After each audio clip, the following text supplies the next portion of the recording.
From the pointless, to the amazing, to the controversial, I found 10 of the most obscure pieces of Skylanders media, and we're going over all of them, starting with how some of the Skylanders had changed their elements. There's been a lot of changes in the Skylanders series, however one thing we don't see often is when a Skylander fully moves to a different element, but there's been a small handful of characters who have, so today we're going to be analyzing all of them, and seeing if these Skylanders who change elements make sense or are just kind of odd. So that's why you changed your sweater? Yeah, because we're talking about the Skylanders that changed elements. It's still stupid. Did you never let me have fun? Starting off with Hootsicle, he first made an appearance in Chapter 8 of Trap Team, where Dreamcatcher introduces him as her big surprise. Hootsicle is a shadow scary character, so naturally it makes sense to put him in the undead element, which at this point in the series, undead was for characters that had some kind of scary, dead vibe to them. Hootsicle's main attack was a dash teleport, where he dashes forward, disappears, and damages enemies in the way. This leaves behind a bunch of small ghosts, which in combination with Hootsicle's second attack, which is one big slash of his scythe, as all the ghosts explode when the scythe slashes. With Hootsicle's quiet personality, scary appearance, and his simple, fun playstyle, it's only natural to consider bringing him back in a later installment. In Imaginators, 10 villains from Trap Team were brought back, and were all spread out for all the different elements, and they chose Wolfgang to be the villain for Undead. This just made sense. He had such a big personality in Trap Team that they kinda just had to pick him, which meant that Hootsicle couldn't be the villain for his own element. But there was another element that not only fit his personality perfectly, and also needed a villain, with that being Dark. If you look at the 4 villains in Dark, besides the bird that we'll get to eventually, none of them would really work as characters and Imaginators. While they definitely fit the element and look cool, they likely just didn't have enough of a personality or any potential to really build on what's already there. But that's where Hootsicle slides in, as the only thing you could do with him is simply just build more of his character. So Hootsicle was changed from being in the undead element to the dark element. Now bear in mind the story is not confirmed, but come on. While the in-game explanation isn't really provided as to why he switched elements, the closest thing is in his backstory. While at first and still now, many were frightened by his appearance, Eon wanted to give Hootsicle a chance. As it states, quote, "Everyone said Eon was crazy, but after spending time with the mysterious creep, Eon learned that Hootsicle was actually not a bad guy, just really super spooky." So it's not hard to say that Hootsicle kinda just belonged to the dark element, and his new attacks also represent this. His main and second attacks from Trap Team were switched, the main attack now being the Dark Scythe combo, which still let him slash with the scythe, but if you tap the attack button 4 times, it lets him spin while swinging his scythe. His second attack, now named Dark Dislocation, again lets him do a dash teleport. The small ghosts no longer appear, but instead leaves behind dark remnants, which when slashing with the scythe, the dark remnants suck into the scythe, making it stronger and faster. Both attacks are fairly good on their own, but this combo just makes both of them even better. Then there's his next upgrade, named Gravity Well. Hootsicle spawns in something that visually speaking looks like a black hole, where enemies who walk through it will be damaged and slow down. Meh. Since the attack makes Hootsicle pause in place, doesn't really do enough damage, even then is somewhat difficult to control where it's gonna spawn, as it will try to target nearby enemies, which could be helpful, but I just want to spawn it in front of me. Not to that guy. It just doesn't really seem worth doing, at least during this state. The next upgrade, Extended Dislocation, is actually pretty decent. You can now charge up the dash for a longer teleport, which also provides more damage. Remember the dark remnants that the dash leaves behind, and how it makes the scythe stronger? Well, the dark combo upgrade now makes it that if you have the dark remnants in the scythe, it lets you have more spins.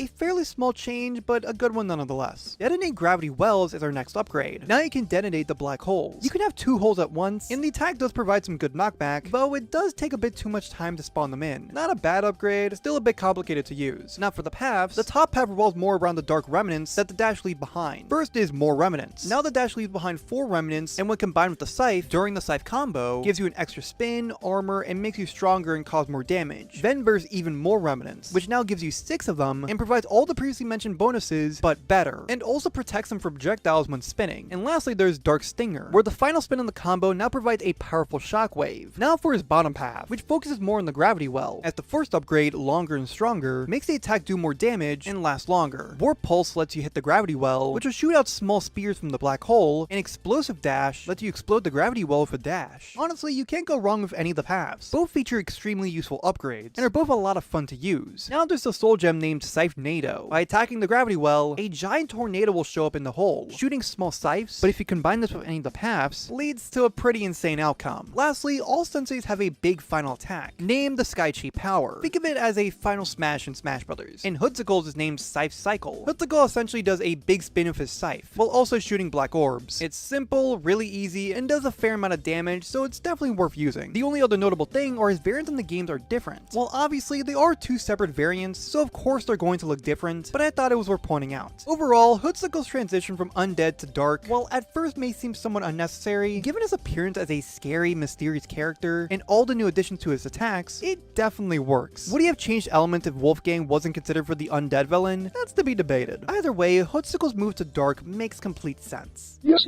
we all love the silly scary man, but we seriously need to talk about these random purchases you keep making. Hey, that cage costed me $40 and I'm proud of it. In Chapter 15 of Skylanders Trap Team, after shooting down and fighting a group of enemies, you're introduced to our next character, the Great Hawkmungus, otherwise known as Taekwon Crow. You eventually fight him as a boss, and if you're playing Trap Team at the time of its release, or you didn't tap in any of the characters from the light and dark elements, Taekwon Crow's element would be labeled as unknown, but by performing some glitches, or by doing the intended way, it would be revealed that Taekwon Crow was a part of the dark element. And if you look at Taekwon Crow and compare him to any other character who's in the dark element, yeah, I don't think he works here. The dark element represents a lot of mystery and how scary something is. You'll likely have a lot of questions and want to try them because of how cool they look. Taekwon Crow is pretty much an open book. He's a serious ninja bird who doesn't even know what a Skylander is. But we'll meet again, whoever you are. His only attacks are to hit with a sword and throw ninja stars. While admittedly he does look cool and strangely can jump really high, Taekwon Crow just doesn't belong in the dark element, or at the bare minimum most likely should have been changed to a different element. And that's essentially what happened, as when he was brought back in Imaginators, Taekwon Crow was changed to the fire element, and his backstory does explain why he was placed here, as it states that at first, he didn't like it when people would dare do anything that he would consider out of character, but Eon would dare Taekwon Crow to be a good guy, and eventually he changed, by getting rid of his katana, being a sensei, and most importantly for our discussion, started using a, quote, more traditional roundhouse fire kick, which is now his second attack. As previously mentioned, it's a roundhouse kick that leaves fire on the ground. The kick itself is actually not too bad, and has a bit of knockback. Taekwon Crow does bring back his ninja stars, and has it as his main attack, and our next fire-related upgrade, named Ignite Shoryukens, make them a tad bit better. By performing a kick and throwing ninja stars through the flames, the ninja stars will be on fire. While it's an alright attack, it is a little bit better if you combine it with another upgrade, named Ricochet Shot, which gives the stars more damage and causes them to bounce off enemies. Not too bad, but takes a moment to set up. But there's also another upgrade that combines the fire kick with another one of his upgrades, being Fire Beak. Taekwon Crow's third attack allows him to call a Buzzer Beak to help out. You can now cause Buzzer Beak to be on fire, or enraged as the game calls it, which makes him cause more damage and go faster. An actual good upgrade, and it's easy to quickly set up again if Buzzer Beak dies. The majority of the upgrades in the split paths can be combined with the kick, by letting you have more ninja stars, get 2 large stars and throw them on the ground, or have more Buzzer Beaks. But in the bottom path named Crow Mando, there's 2 upgrades that are specifically related to fire, the first being triple kicks. By tapping the second attack button 3 times, Taekwon Crow will perform a spinning kick, leaving behind a circle of fire. A pretty good upgrade. The spinning kick can provide multiple hits at once, meaning lots of damage and giving tons of knockback. And the circle of fire is reasonably big, so it's kinda difficult for enemies to just walk around it. Then there's Fury Beak, where all Buzzer Beaks that are enraged are now more faster, do more damage, and explode when they go away. Technically speaking, it's just okay, but anything that makes a bird better is good in my books. His soul gem is Big Mama, where you can now call the Big Mama Buzzer Beak, and when she attacks, fire can be seen on her propeller. I'm counting it as a fire attack. Unless you want to argue that Buzzer Beaker also changes the element from air to fire. No, one bird at a time. As for his Sky Chi attack, named Final Fire Fury, he throws large fire ninja stars, stunning enemies and potentially killing them. I just think it's okay. One more notable thing is that, just like Hootsickle, Taekwon Crow's Trap Team Evolved variant and Imaginators Mystical variant look different, but like I said, that's kind of obvious. Either way, the question here is why Taekwon Crow changed elements in the first place, outside of the in-game explanation. While no official reason was given, it's not hard to see why. Similar to Hootsickle, I theorize that the developers saw the dark villains and determined that Taekwon Crow had the biggest personality and the most potential to be a lot better. But whether it was because they likely saw as well that Taekwon Crow didn't really fit the dark element, or that Hootsickle was already considered to be the villain for dark, Taekwon Crow had to be placed into a different element. And whether it was because none of the fire villains would work as senseis, or for the sake of convenience, or who knows, maybe they just thought, this is the element that Taekwon Crow's a part of now. Although admittedly you could debate if this change makes sense, as many of you may have noticed, the only things that Taekwon Crow has that are related to fire is the fire kick, and maybe his angry, somewhat serious personality, which does fit perfectly into the element, as proven with characters like Frino. But other than that, that's it. Just compare Taekwon Crow to the other fire characters. Eruptor is a walking, talking volcano. Flameslinger is a fire archer. Igniter is fire in a night suit. Then Taekwon Crow. He does a silly kick. While by no means necessary am I saying that his inclusion in the fire element is bad, I actually think that, in my opinion, it's the only one that makes sense for him. But I would understand if you have a different opinion on his change. Well, I definitely have an opinion about this stupid cage. Do you really not like it? I hate it. Just look at how empty your room looks. I mean,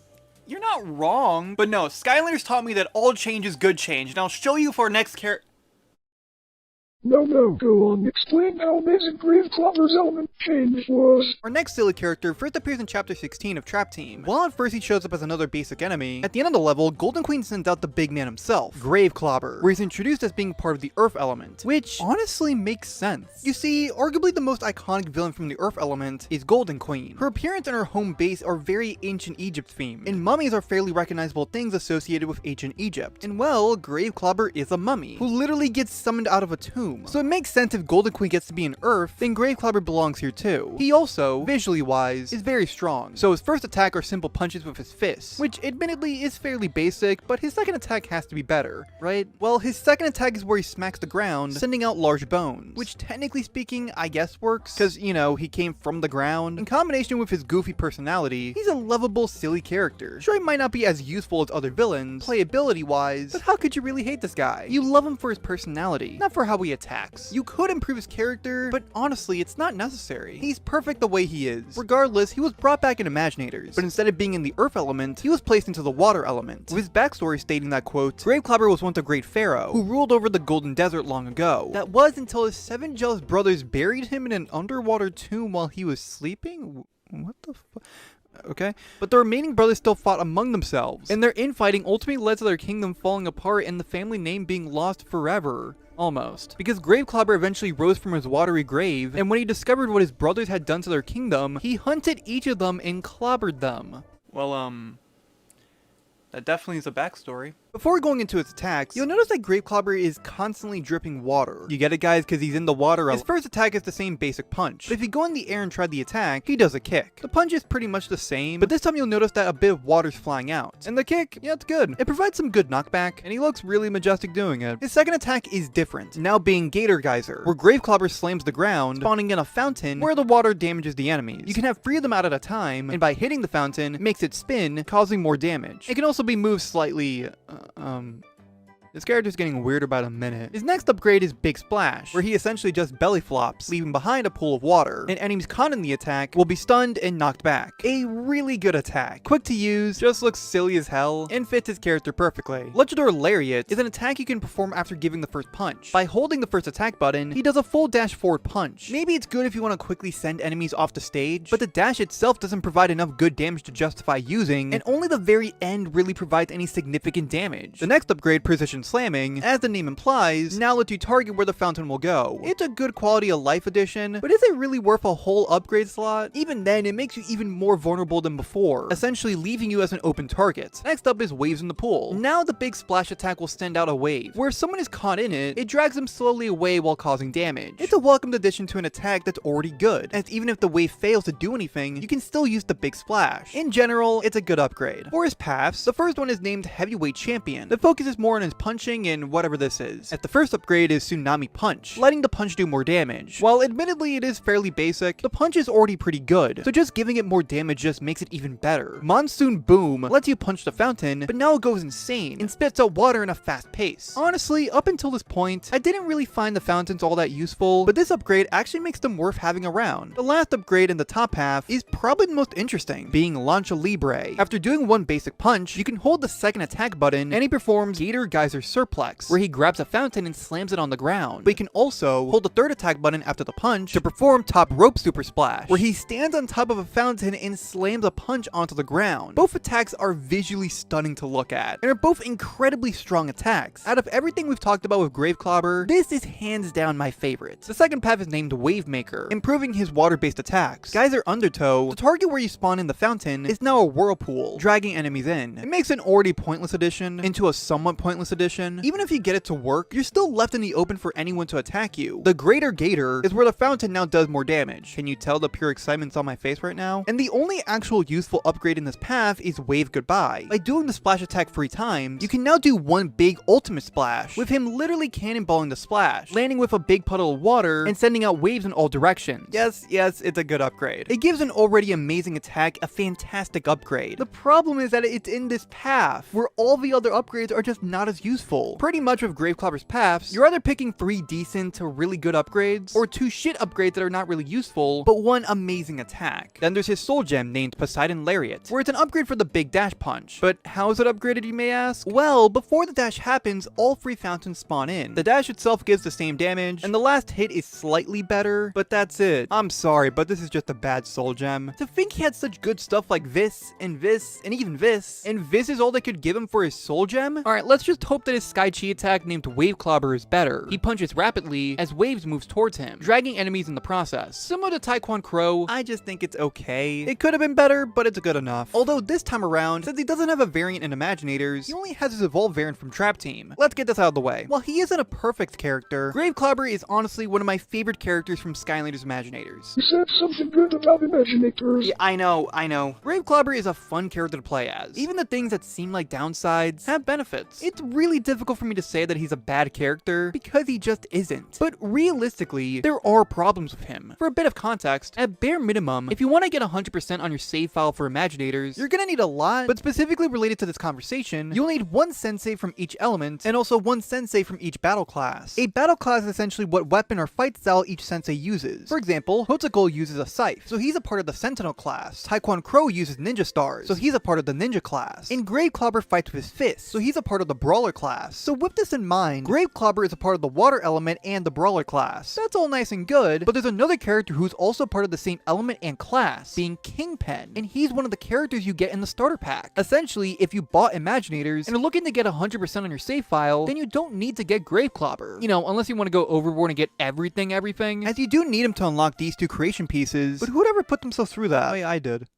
Anyways, the main issue with Clobber's inclusion in the water element is that it all feels forced. Remember when I mentioned Taekwon Crow and how he has very little to do with fire? Well, Clobber is the complete opposite. Everything he does, and I do mean everything, has to be related to water in some kind of way, even for things that don't even seem necessary, like when he's just standing still. What I'm trying to say is that everything about his move to water just feels like they wanted to bring back Clobber, and they just so happened to have the water element open for a villain, and just decided to work around it. If that sounds a bit ridiculous, that's actually what happened. Unlike Sickle and Taekwon Crow, we actually did get a small explanation for why Clobber switched to water. According to the design lead for playable characters, Nat Lowe, while discussing his experiences while developing characters for Imaginators on his personal website, he goes into detail about Clobber, and one part really stood out, as he states, quote, "The biggest challenge designing Clobber was we had a character who appeared in Trap Team as an Earth element villain, outwardly has undead mummy vibes, but for multiple strange reasons, he made a cool toy, and we need to fill an open slot, so he became a water element Skylander. Now, admittedly, these reasons do make sense, and at the end of the day, I would make the argument that none of this stuff really matters. As long as this character works and is fun to play as, then that's all that really matters to me. But even then, it's still kind of weird to me that a mummy character is in the water element. Prices for all these are quite simple. First, the traps to get the original versions of the characters, any of the undead and earth traps go for around $5 to $10. The dark traps are more expensive. Currently, any of them go for around $50. The Imaginators versions of the characters are fairly expensive. Sickle and his steel-plated variant go for around $40 to $50 each. Taekwon Crow goes for around $15, while his Mystical goes for double the price at $30, and Clobber goes for around $35. But we're not done just yet, as there are more characters who technically changed elements,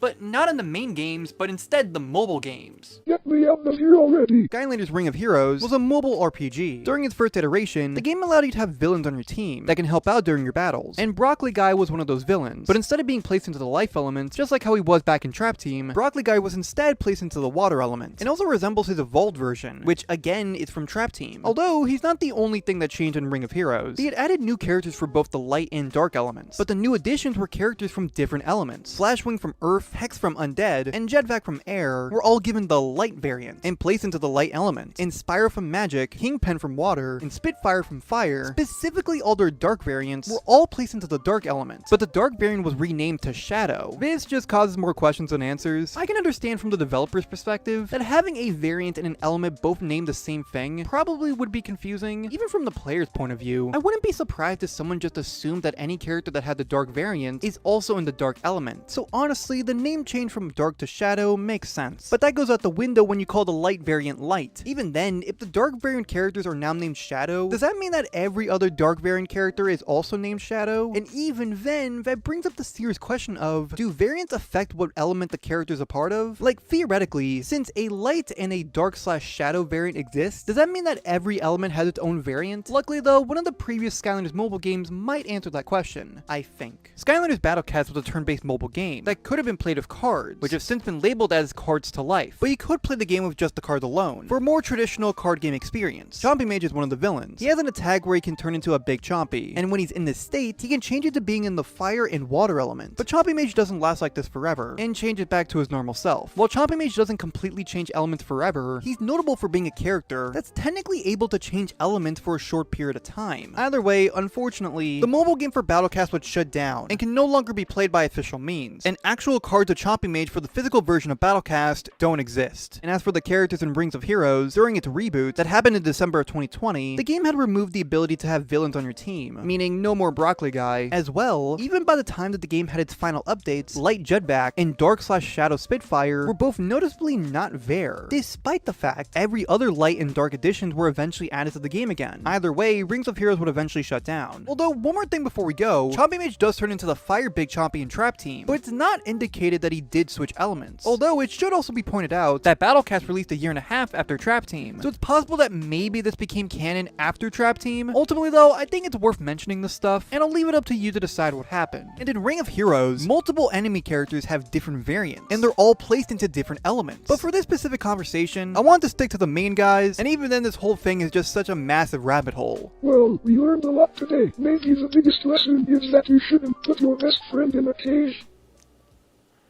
Maybe you're right.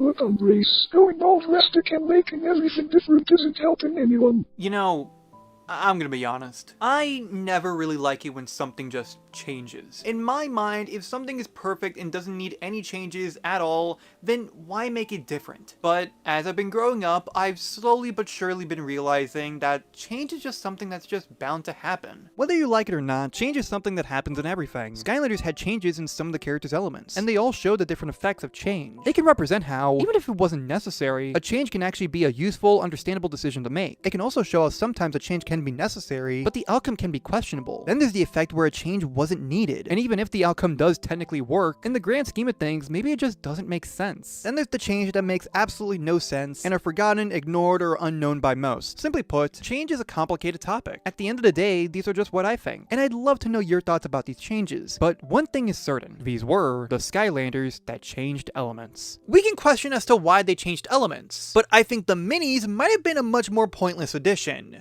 During the duration of Skylanders Spyro's adventures, the sidekicks were introduced, and unlike every other character, these were only released through buying a free-to-play bag or a GameStop promotion, where you can get the characters Trigger Snappy, Gil Runt, Terabyte, and Whisper Elf. And after the release of Skylanders Giants, more sidekicks were released for the same free-to-play promotion, where now you can get the characters Barkley, Mini Genie, Fumbling, and Ice Small. But how do they work? Well, you can put them on the portal, they do a little animation, they can follow you around, that's it. The sidekicks can also be used in Swap Wars where they do the same thing, but Swap Wars never had its own set of sidekicks. I think you should take a break. Yeah. So on Grace, how's that old girlfriend thing? God fucking damn it. In 2014, Sky's Trap Team would be announced, with the gimmick of the game being able to play as villains or the Trap Masters. But later that same year at Gamescom, it was announced that the sidekicks would be returning, but would be renamed to the Minis, with all 8 of the previous sidekicks being brought back alongside 8 new characters being introduced. And when the game released, Mini Genie, Ice Small, Trigger Snappy, and Terabyte would be re-releasing alongside the 4 new characters, Fry, Hijinks, Drobits, and Bop. Gil Runt would also be re-releasing that same wave in a double pack with Series 4 Gil Runt, but during Wave 3, Gil Runt would be released again with Fumbling. Barkley would also technically be released during Wave 1, but only came in the 3DS starter pack. Then during Wave 4 would be released in a pack with Whisper Elf. Similar to how Trierix got a variant, during Wave 5, Barkley got his own gnarly variant. Remember when he did the Fortnite dance? In between the second and third waves, Malefor would be released in a double pack with Series 2 Friday, but later on during Wave 3 would be included in a double pack with another new mini, Wee Ruptor, with him even receiving his own Easter variant during Wave 4, and at the same time, the variant to Pedvac being Power Punch Pedvac would also be released. Lastly, in Wave 4, Pedvac would be released in 2 different packs, one with Series 3 Jetvac and the other one with the final mini, Breeze. So how exactly do all of them work? All the minis are the equivalent of a repos figure, as they play the same as their older counterparts. Although the sidekicks were brought back into 2 different games, the minis started and ended with Trap Team, as this was the last time a smaller version of a Skylander was ever released. Well, that was a waste of time. I know, right, Brip? The minis were such a waste of time. I honestly really hate you. And what are you gonna do about it? Take a step back. Right, okay, Brip, I'll do it, right? But like, why are you making me do...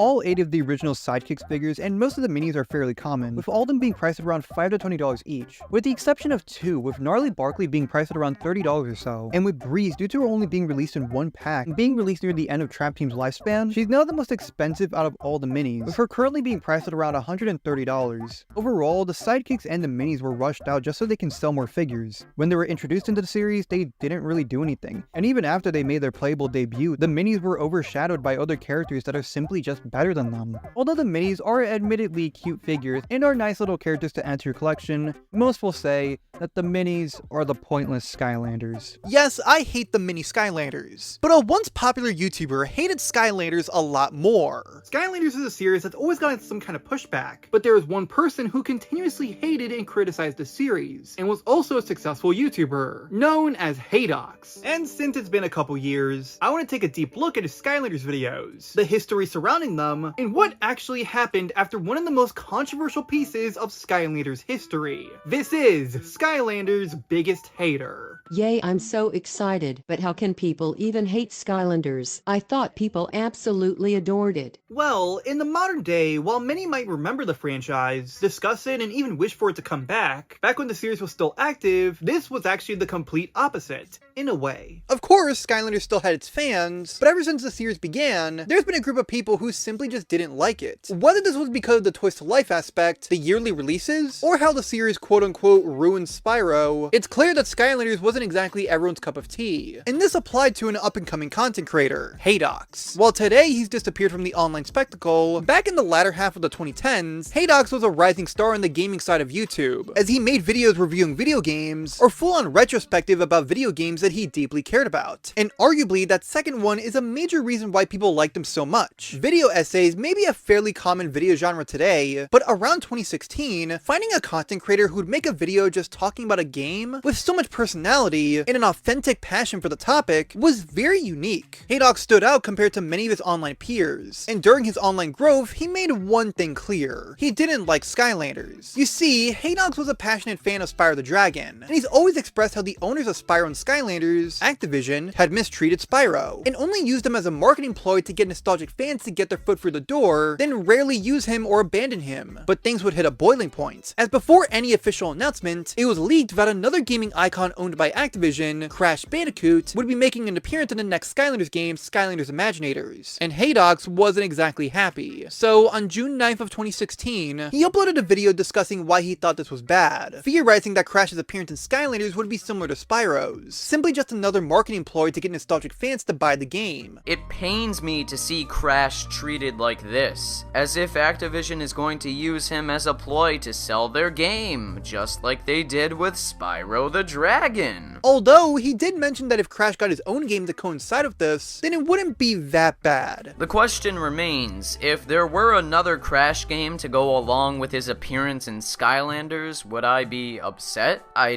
don't know. I guess it would be good that we're having another Crash game to go along with it. And as it turns out, this would happen, as at E3 2016, around the time that Crash was officially announced to be in Skylanders, a remaster of the original free Crash Bandicoot games would be announced, later known as Crash Bandicoot Insane Trilogy. But bear in mind, this information wouldn't be known about at the time of Haedox's video. Regardless, in addition to Haedox already being unhappy with Activision and the Skylanders series, only 1 week later, on June 16th of 2016, Haedox would upload not only one of the most well-known videos that he would ever make, but also one of the most controversial videos that the Skylanders community had ever seen. And that's his now infamous video, Why Skylanders is Terrible. Yay, controversy and drama. So can we watch it? Girl, of course we can! Damn it, I just had a moment of burps, girlfriend.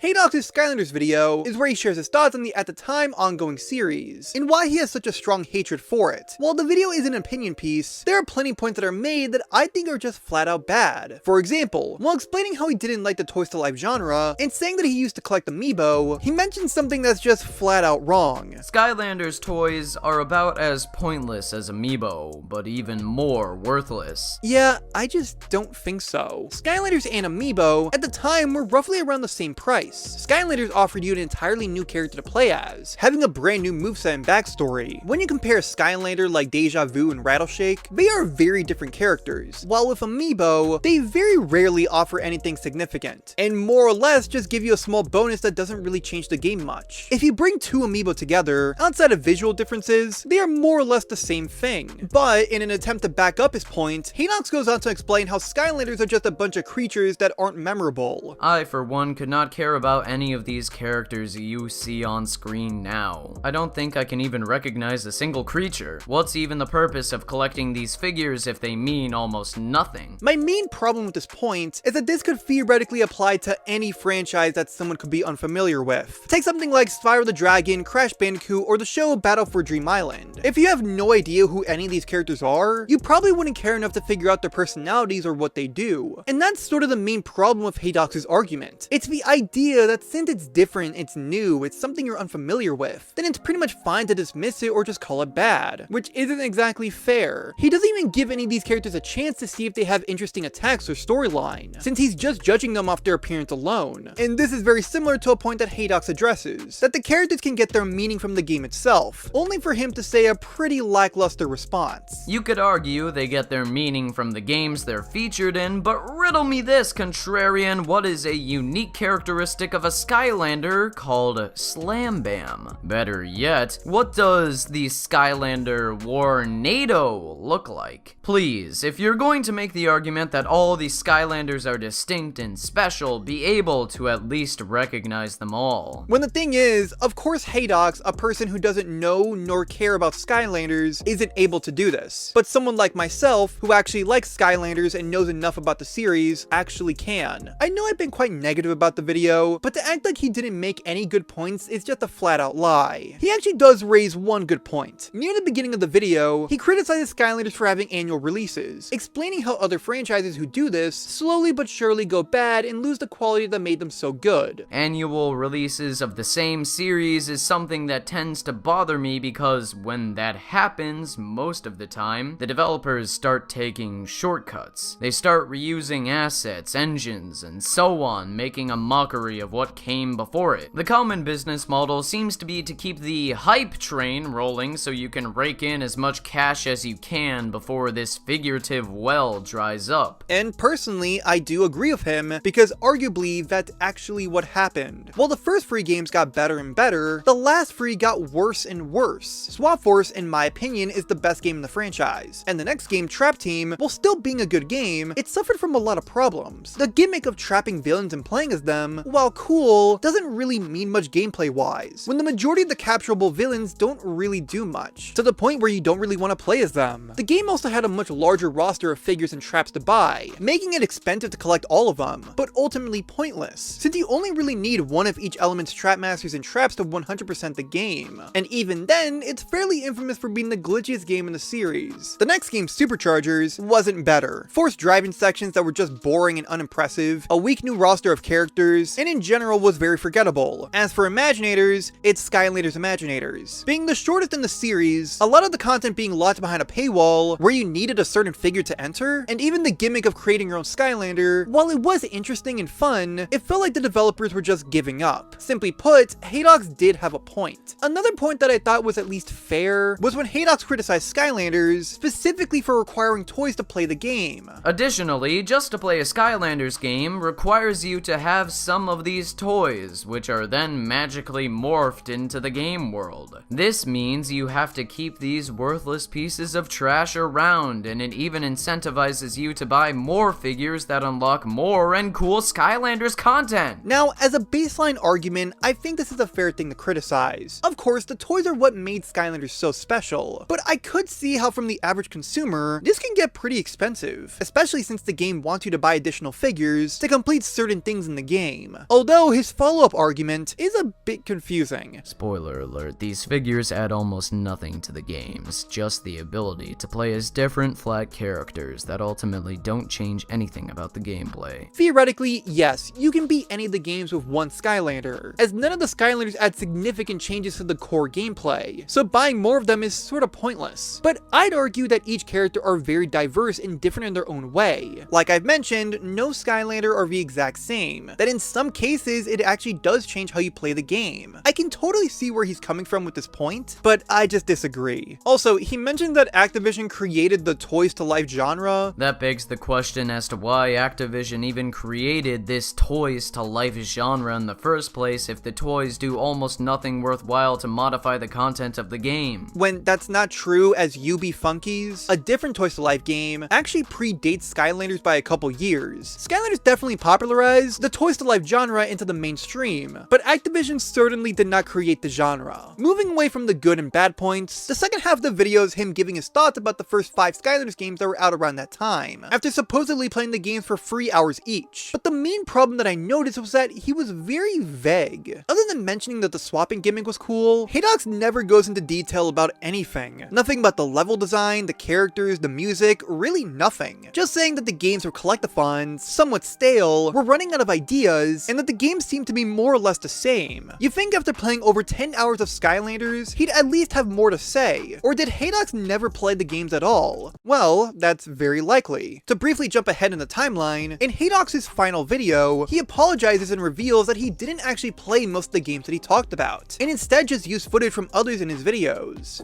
When I was reviewing games back in the day, I didn't play most of the games I actually reviewed, and I used other people's footage without their consent, and I lied about it. And I am actually very sorry about that, and I just have to say it because I lied to you. This seems to be what he did with his Skylanders video, as in the description, multiple links of Skylanders footage that he used were listed. This revelation is both a bad thing and a good thing. It's bad because not only did he lie to his audience, but that makes his entire second half of the video pointless, since how exactly can he give his thoughts on something that he never played? But at the same time, this is also a good thing, because now it makes sense why this section was so vague and not specific. No matter what, if Haedox is to be believed, this is just incredibly unprofessional. If Haedox really didn't want to play the games, that's fine, I guess. I think the points he made were already enough, but having this section, even if he did play the games, ultimately added nothing to the video. Overall, Haedox's Skylanders video is bad. I should clarify that if Haedox really doesn't like Skylanders, that's perfectly fine. And I think Haedox can genuinely make a good argument for why he thinks Skylanders isn't good. But seeing how the video has so many problems, arguments that can be easily dismantled, having more bad points than good points, along with the later revealed information of him not even playing the games, Haedox's Skylanders video is not exactly going to be changing anyone's opinion anytime soon.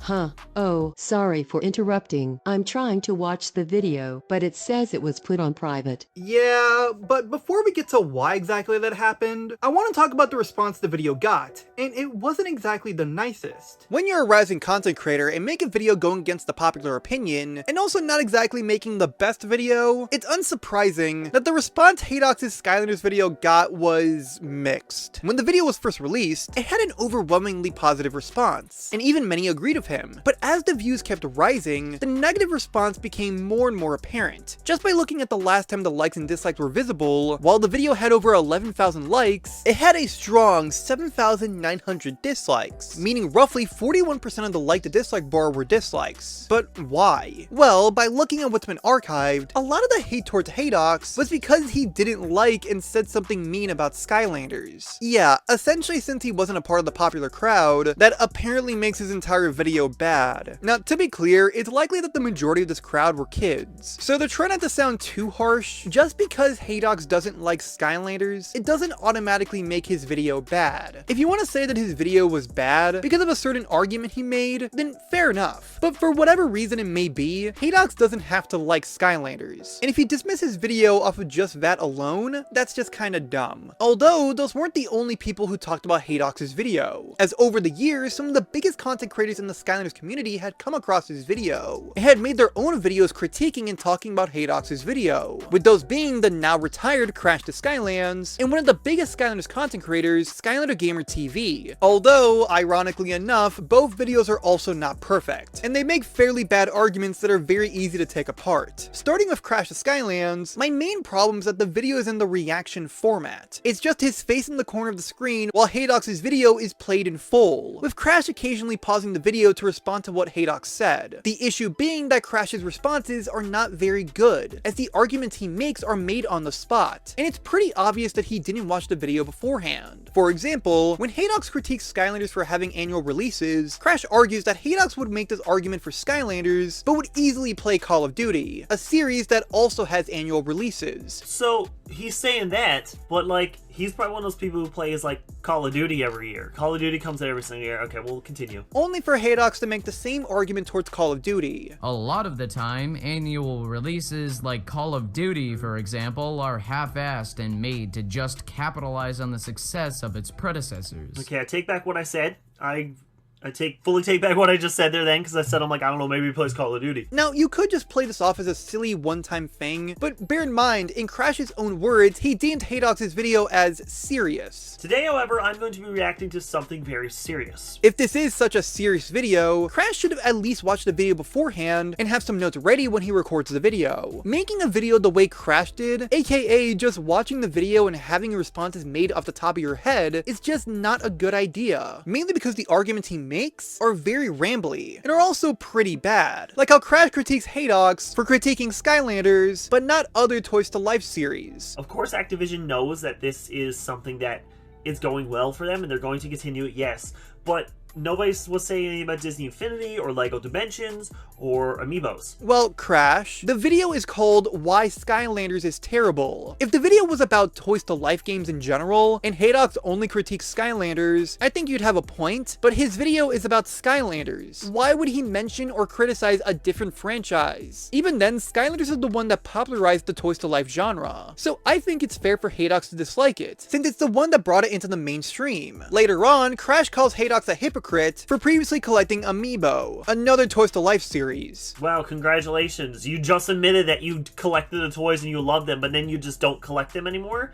That's kind of hypocritical right there. But if Crash didn't pause the video, Haedox explains that he primarily bought Amiibo because they're figurines of nostalgic characters, and rarely was it for its in-game functionality. I only really invested in Amiibo because Nintendo successfully tugged at my nostalgia for their classic characters. There were times I purchased Amiibo for their in-game effects, but those cases were few and far between. As much as I like them, I'll admit they add nothing substantial to one's gaming experience. And even then, remember, Crash said that he's a hypocrite since he already bought and liked them. Which, sure, but is he just not allowed to improve or change his opinions on something? Especially since Haedox says that he doesn't even collect Amiibo anymore. You should know that I stopped collecting them some time ago. To be clear though, some of Crash's points are good, and are similar to the points that we've already discussed here. But there's one more thing I want to point out. I can tell you that, yes, he does have a lot of good points. I paused the video and talked about those points and all that. Really? Because you didn't point them out very well? Most of this video was just Crash arguing with Haedox. In general, Crash the Skylanders video wasn't very good. Like I said, if he was just a bit more prepared for the video, he could have made a good argument. But in a moment where Crash had to hit or miss, I mean, he sorta hit, but like, not really. Now for Skylander Gamer TV, I should clarify before going in, his video was intended to be a parody of the channel CinemaSins, a channel that overanalyzes movies. It's pretty much nitpicking for the sake of nitpicking. So for the sake of of brevity, we're gonna have to compile a bunch of his points together. First, Skylander Gamer TV tries calling Haedox a hypocrite, and even biased towards Amiibo and Disney Infinity. You still collected them, so what's the point?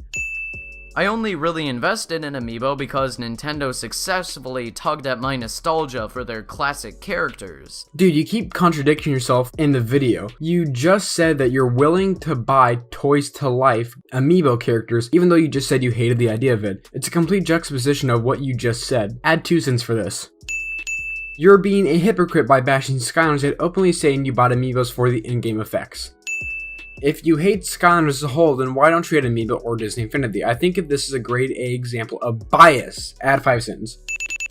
First off, addressing Disney Infinity, I'm confused on why this is being brought up. Haedox never said that he liked Disney Infinity. And again, this is a video about Skylanders. Why exactly should he bring up a different video game series in his video about Skylanders? As for Amiibo, I just don't think this argument works very well with these. Like I've said, considering that Haedox bought Amiibo for being figurines of nostalgic characters, and not for their in-game functionality, and Haedox's point is that getting kids to spend money on multiple figurines for a video game, since a lot of the content is locked behind these toys, is not good, and that he didn't like this business practice. In Skylanders, the figures are required to play, especially to 100% the game. Amiibo, on the other hand, most of the time are not required. And even when they were needed to play the game, this was something that Haedox didn't like and was very vocal about, as he did so in his video about Animal Crossing Amiibo Festival. This brings up another huge flaw with the game. The whole pay-to-play scenario that you know I'm not too fond of. Why can't I play this game without the cards? Why do I have to go out and spend $6 on a pack of Amiibo cards that aren't really appealing to me? In all honesty, I really wish this was a standard board game without the Amiibo functionality shoehorned in. I get why it had to be done. Amiibo are selling like stocks after World War II. But when I can't play a certain mode in a party game that already lacks content because I don't have the necessary Amiibo, for lack of a better term, it sucks. This is an instance of Skylander Gamer TV not doing his proper research, which is a consistent criticism that he's gotten for years. And there's another instance of this in the early half of the video, as Skylander Gamer TV argues that Haedox wouldn't be upset if someone like Spyro had gotten annual releases. That's a Skylanders game every single year. Now that in and of itself is a problem. I really think that you would not be that mad if Crash or Spyro got games every single year.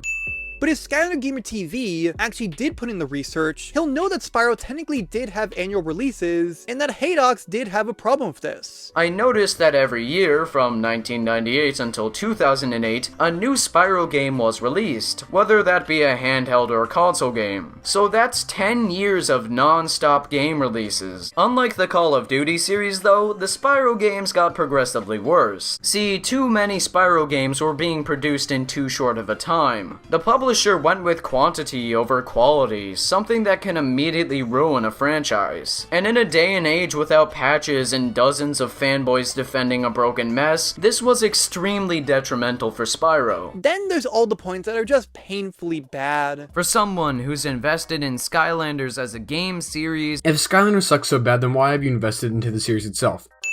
So if Haedox did invest his money into Skylanders, then Skylander Gamer TV complains. But you know for a fact if he didn't say this at all, then Skylander Gamer TV will complain about Haedox not giving Skylanders a fair chance. You can see why that's not exactly fair. a dead horse for a selfish corporation to beat money out of until it decomposes. That just sounds like every gaming company in existence. Why do you just go after Activision and Skylanders? I mean, I think that EA is way worse.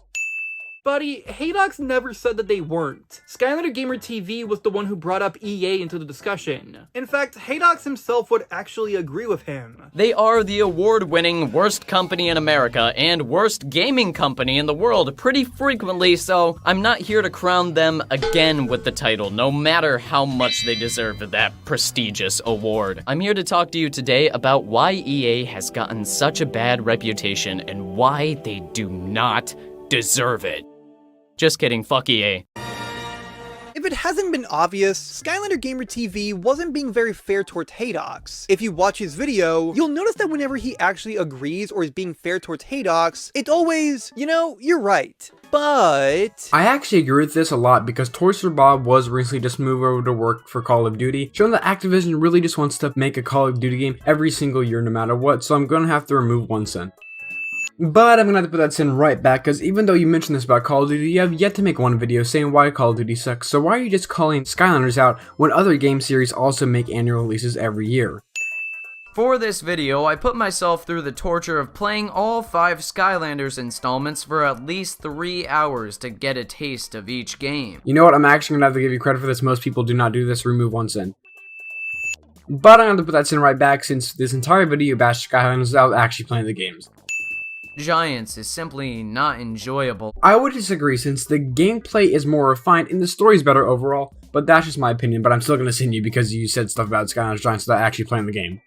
look, to clarify again, I get that the video is supposed to be overly negative for the sake of being overly negative, but the problem with that is that now it's difficult to tell what is actual criticism versus what isn't. Overall, Skylander Gamer TV's video, while yes it is better than Crash's Skylands video, and also has some valid points that we've already gone over, there are still many flaws that maybe could have been played off as a joke, but it still doesn't make it good. To say the least, both sides of the argument were not perfect. But let's get back to the main person in this discussion. Haedox's video was still very controversial, but his audience still enjoyed the video, so it's no surprise that Haedox eventually took a look at the next entry in the series. On October 14th of 2016, Haedox uploaded a video about the newest Skylanders game, Skylanders Imaginators. In fact, Activision had actually given him the game and a bunch of figures for reviewing purposes, which is interesting considering how much Haedox had bashed him in the past. Unlike Haedox's last Skylanders video, it does seem like he actually played the game, as the video released days before Imaginators had officially released, so he would have had to get the footage on his own since no one would have had any footage. As well, the names of the custom Skylanders were so specific that really only Haedox would call them these. The video itself was a review of Imaginators, giving his initial thoughts after playing it for a bit with his friends, like how he found the story to not be very interesting, the graphics are fine but could have been better, and the voice actors didn't seem like they cared very much about what they were saying. While it seems like he was being overly negative, he was fair and listed some things that he actually enjoyed. Haedox actually thought that the level design was okay, creating the custom Skylanders was actually pretty fun, and overall he said that he had fun with the game, but it simply just wasn't for him. Overall, Skylanders Imaginators is alright. It's not a monstrosity, and it's not the best thing in the world. If you're a fan of Skylanders, you'll probably like this game. If you're not a fan of Skylanders, then you probably won't. He still isn't very fond of the business practice of selling a bunch of figures for a game, and ultimately doesn't recommend Skylanders Imaginators unless you find it for a good price. Overall, Haedox's Imaginators video is honestly not bad at all. He was being fair throughout the entire video. There were things he liked and things he didn't like. Of course, you can still disagree with him, but if he really doesn't like Imaginators very much, then he's fully allowed to have that opinion. Despite Haedox mentioning the Netflix series, Skylanders Academy, and implying that he would talk about it at some point, his video about Imaginators would ultimately be the last dedicated video about Skylanders that he would make. That's very interesting. Obviously, he couldn't do it forever. But what happened to him after his Skylanders stuff?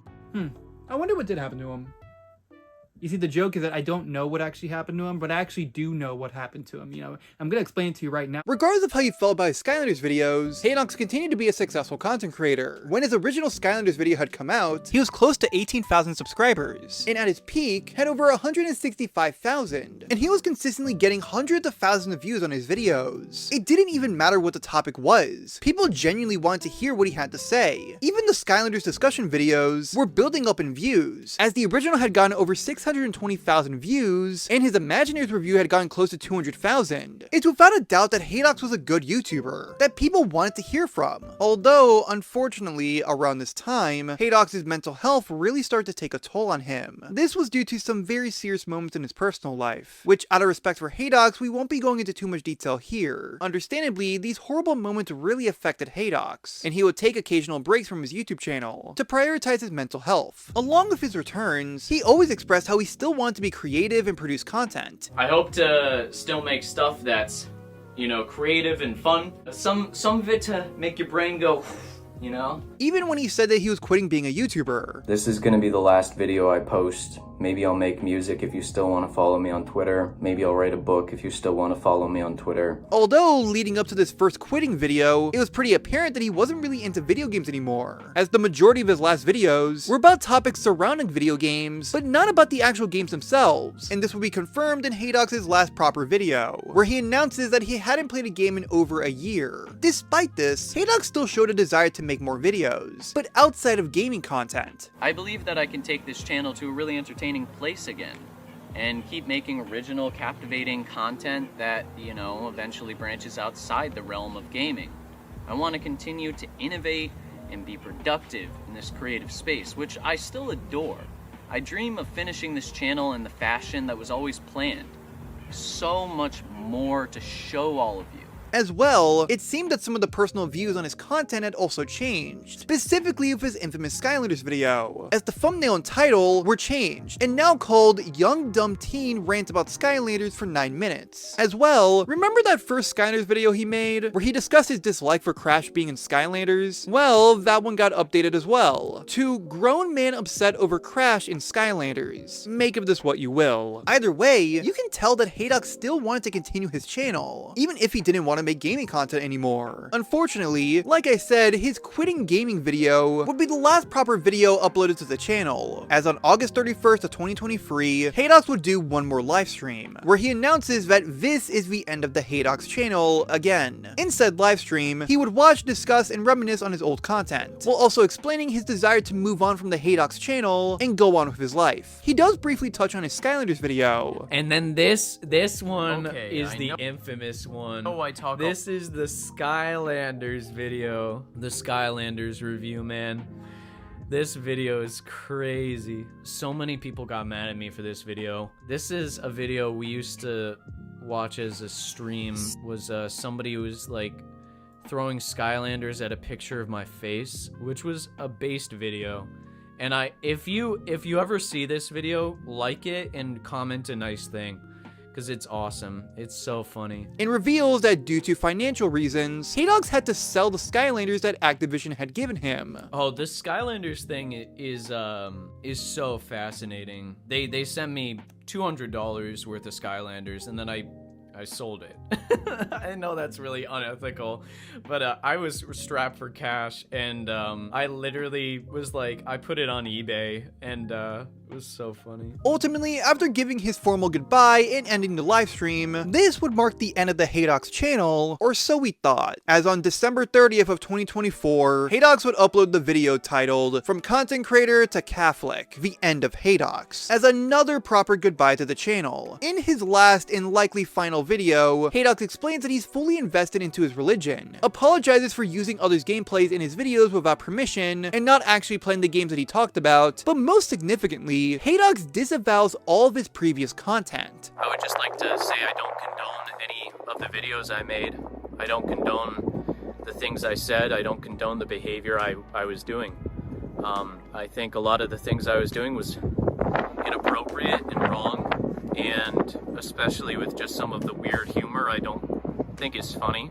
I just would say just don't watch it, you know? And I'm sorry I made it. I'm sorry for practically everything, you know? This specific comment was heavily criticized by a majority of the people in the comments, mainly because of how absurd the comment was. If we look at not only the Skylanders videos, but also a bunch of his other videos, these are just game reviews. He just gave his thoughts and opinions on a video game. Sure, there would be the occasional death joke or something like that, but Haedox's content never went so far that I'd consider it edgy. They were fairly tame to family friendly, with a bit of a mean sounding tone. Now, let me make it clear that Haedox is allowed to dislike his old content, or to disagree with opinions that he had in the past, and he's also fully allowed to move on from it to pursue his religious beliefs. He clearly found something he passionately believes in, and that's perfectly okay, and I even encourage it. But like I said, these are just game reviews, and to look at them or act like any of them are any more than that is really reaching. Along with that, many also criticized the video for being another one of his I'm quitting videos. It's the boy who cried wolf story. Haedox had said that he's quitting or taking a break so many times that it was difficult difficult to take this one seriously. And in general, many also poked fun at the strange nature of the video. Quote, "What Garfield card does to a man. Bro looks like he's about to enter Silent Hill to go look for his dead wife. Quote unquote, I don't condone any of the things I've said. Dude, you just hated Skylanders. It's not that serious." Currently, the video has just as many comments as likes, but the comment consensus, including from myself, was that Haedox was being far too harsh to himself for things that he did almost a decade ago, as well as not even being bad. To say that Haedox's final video was controversial is an understatement, but unlike all the other times that Haedox has quit, this time it seems like he's not coming back. All of his social media platforms have either gone dormant, hasn't seen any active activity in years, and nearly all the videos on the channel have been privated, meaning that this may actually be the end of Haedox, but to be clear, it is entirely possible that he could come back. And,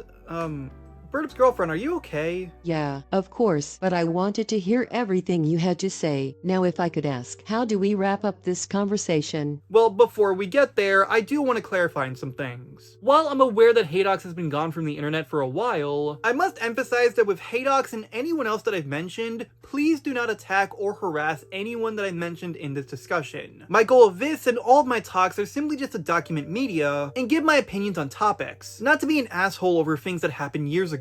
As well, I also want to point out that if Haedox really doesn't like Skylanders, that's perfectly okay. I don't hate Haedox, and I don't even think he's an evil guy just because he was mean to the game I like. If anything, I just feel bad for the guy. Of course, that's not to say his video about Skylanders was perfect, but that was nearly a decade ago. And whether you like it or not, Haedox had made an impact not only on his channel, the internet, but in Skylanders as well. His videos about Skylanders are still some of the most viewed videos that bashed and criticized the series, and started conversations for people to look at the series with more of a critical eye. Did Haedox deserve a lot of the criticism that he received? Well, yeah, but even if the story of Haedox is closed for good, and as bad as his Skylanders video was, he will always be remembered, and some might even call him Skylanders' biggest hater. While Haedox might have caused a lot of controversy, Skylanders' Autism Speaks collaboration has stirred up a lot more backlash. On February 29th of 2016, to bring attention for Autism Awareness Month, Activision invited fans to quote light it up blue with one-of-a-kind toys by having two characters in their vehicles given the new Power Blue variant in the same day that the announcement was published, and also correlating with the release of Wave 4, Power Blue Splat, Power Blue Splatter Splasher, Power Blue Trigger Happy, and Power Blue Gold Rusher were released, and were even given to some content creators like CoinApp TV and Bookie2988. As far as how they actually work in the game, I won't be playing the game this time.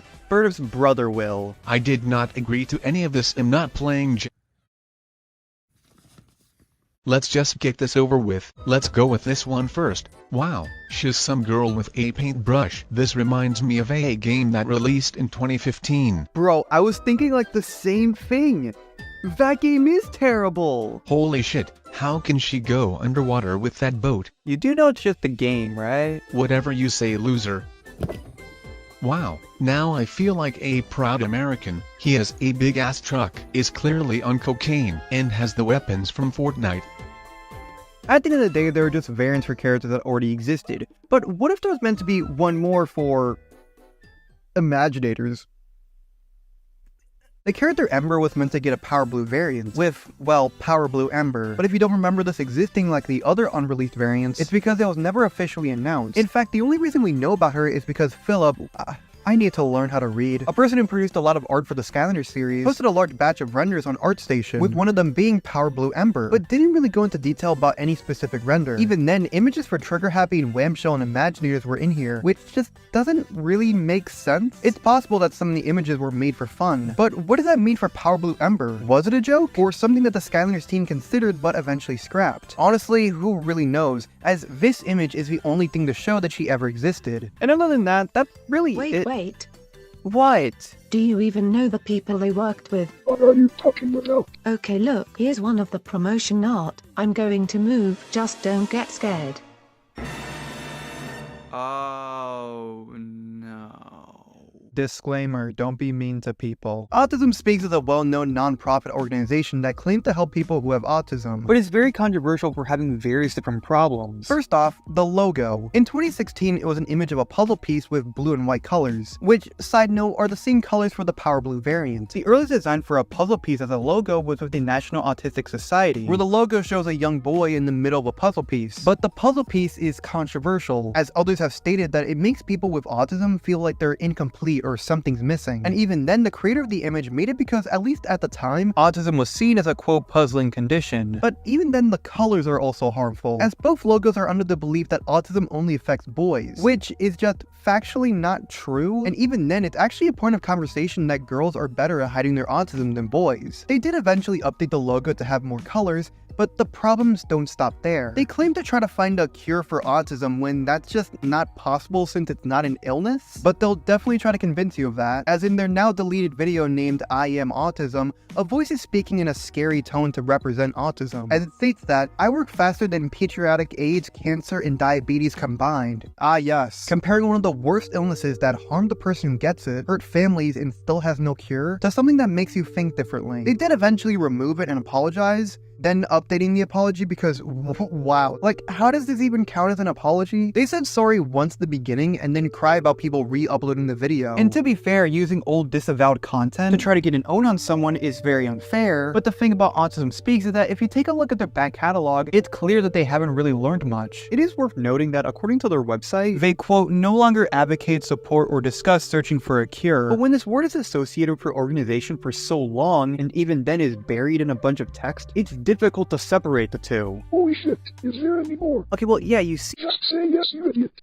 Well, yeah. Since Autism Speaks have been around since 2005, they've made lots of videos to bring awareness. But the videos have questionable things, like in the Meet People series. Contrary to what the name implies, you actually don't really get to hear from the person who has autism. Instead, you hear from the family, friends, and it's filmed in a very odd way, where you're observing the person instead of listening to them. And although with some of the videos we are able to hear from people with autism, with some they just missed the mark. Then in the video titled Autism Every Day, as stated by many people in both the comments and content creators, many things are just simply very, very wrong here. Like when the kids are crying, making noise, or misbehaving, the mothers explain how hard it is to take care of a kid with autism and how you should feel bad for them. Then throughout the video, they show very questionable things. I don't want to go into too much detail or show you what exactly they recorded, but one thing to bear in mind is that the video on its YouTube re-upload is around 13 years old. The film is actually older than that and debuted in 2006, meaning that it's likely that most of the kids featured in the video are adults by now. And I think most would be horrified if they find out what exactly was recorded and uploaded to YouTube, and also sent to film festivals. But the main thing I want to tackle here is what this mother said on the topic of sending their kid to school. And in short, she stated that she came close to harming her own child who has autism because she didn't want to send her kid to school. Okay, look,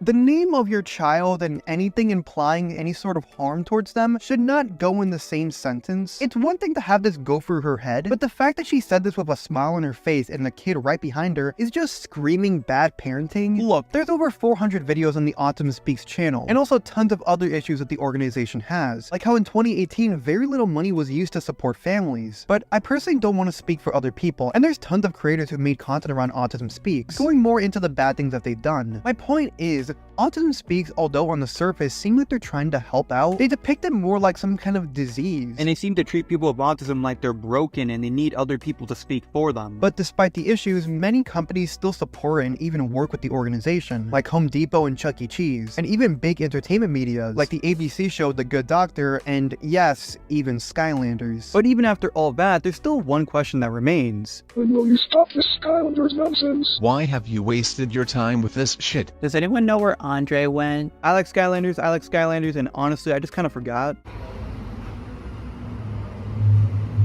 But anyways, is Activision at fault here, like, at all? Now, to be clear with everyone, I'm not trying to say Skylanders tried to do anything wrong. Not only were members of the Skylanders team proud to be making figures for Autism Awareness Month, and according to Activision's blog post, they stated that they would be donating money to non-profit autism organizations. But even then, really think about it. Vicarious Visions, Toys for Bob, Activision, or whoever came up with this idea had to talk with Autism Speaks to confirm the collaboration, create the variant, pick which characters get the color, recolor the renders, add textures in the game, potentially had to make hundreds of thousands of figures, and even then wrote a blog post post and gave the figures to YouTubers. And yet, after all that, no one on the team thought maybe we should look into the people that we're working with? At best, this could be considered careless or irresponsible, and at worst could be malicious. Either way, I'm not trying to tell you what to think. I'm simply here to lay out all the information and let you come up with your own thoughts on the entire story. Well, I quite frankly don't care. I just think the colors look cool. What? But uncle brother, they directly worked with an organization that are built on dehumaning people with autism. Oh, fuck off, you child. You're just a sheep that listens to X. It's called Twitter and you know that. I'm Shut the up, child kid, you here. just I'm can't 19 accept years change. old and Why I are act.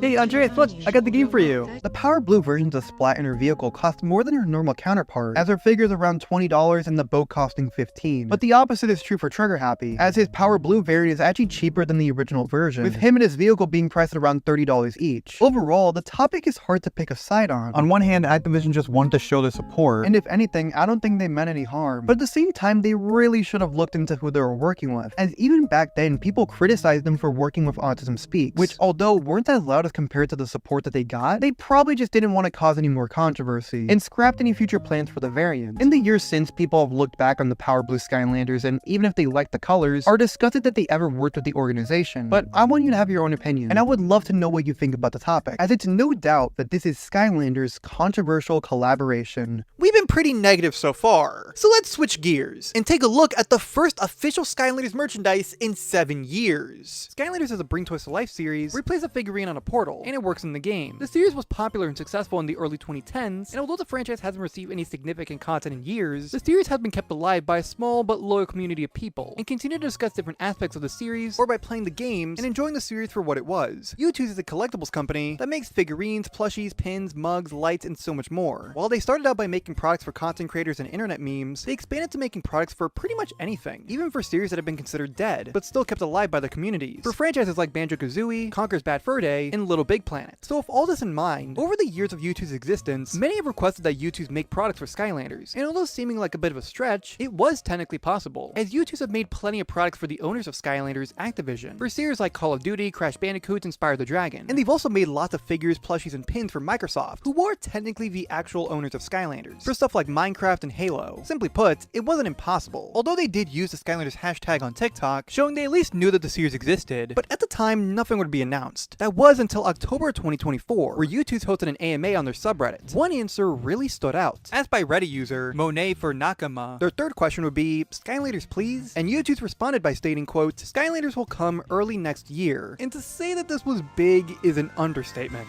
Skylanders Youtooz. Youtooz X Skylanders. Again, I never finished the video, so in short, Youtooz CEO Austin Long, along with Youtooz social media manager Todd, would mention Skylanders every now and then, but YouTuber the Skylander Dude found and leaked that Spyro and Stealth were getting plushies, and eventually also leaked that Gilgren was getting a plushie as well. But eventually the plushies were officially revealed and released on June 17th of 2025. They were available for 4 weeks, and since then the timer has run out and are no longer available. Now let's take a close look at each plushie. Now obviously, it's going to be a bit difficult to give them a proper review, since I'm just looking at a screen, so take this as my first impressions. Starting off with the most well-known character, Spyro. I absolutely love this plushie. Like, I'm impressed by how similar it looks to the Skylanders version of Spyro. Now to be clear, Youtooz have made a Spyro plushie for the Spyro the Dragon series, but just like how there's differences between Spyro the Dragon Spyro and Skylanders Spyro, there's differences with both plushies that make them stand out. As the Skylanders Spyro notably has a much smaller nose, is a darker shade of purple, and in my opinion is a lot more cuter. I love the Skylanders Spyro plushie, but Stealth Elf's plushie is arguably a lot more awesome. Stealth Elf is one of the most iconic characters in the series. Despite that, she never got as much merchandise as the other two. I mean, besides a speaker, a McDonald's Burger King toy, a clay making thing, yeah, I think it's for the best that she got the Youtooz. Like, man, they really did a good job at capturing her character. The plushie shows her being more serious compared to the other two, which again is really accurate to how she acts in the games. Notably, she doesn't have the classic Youtooz eyes in her,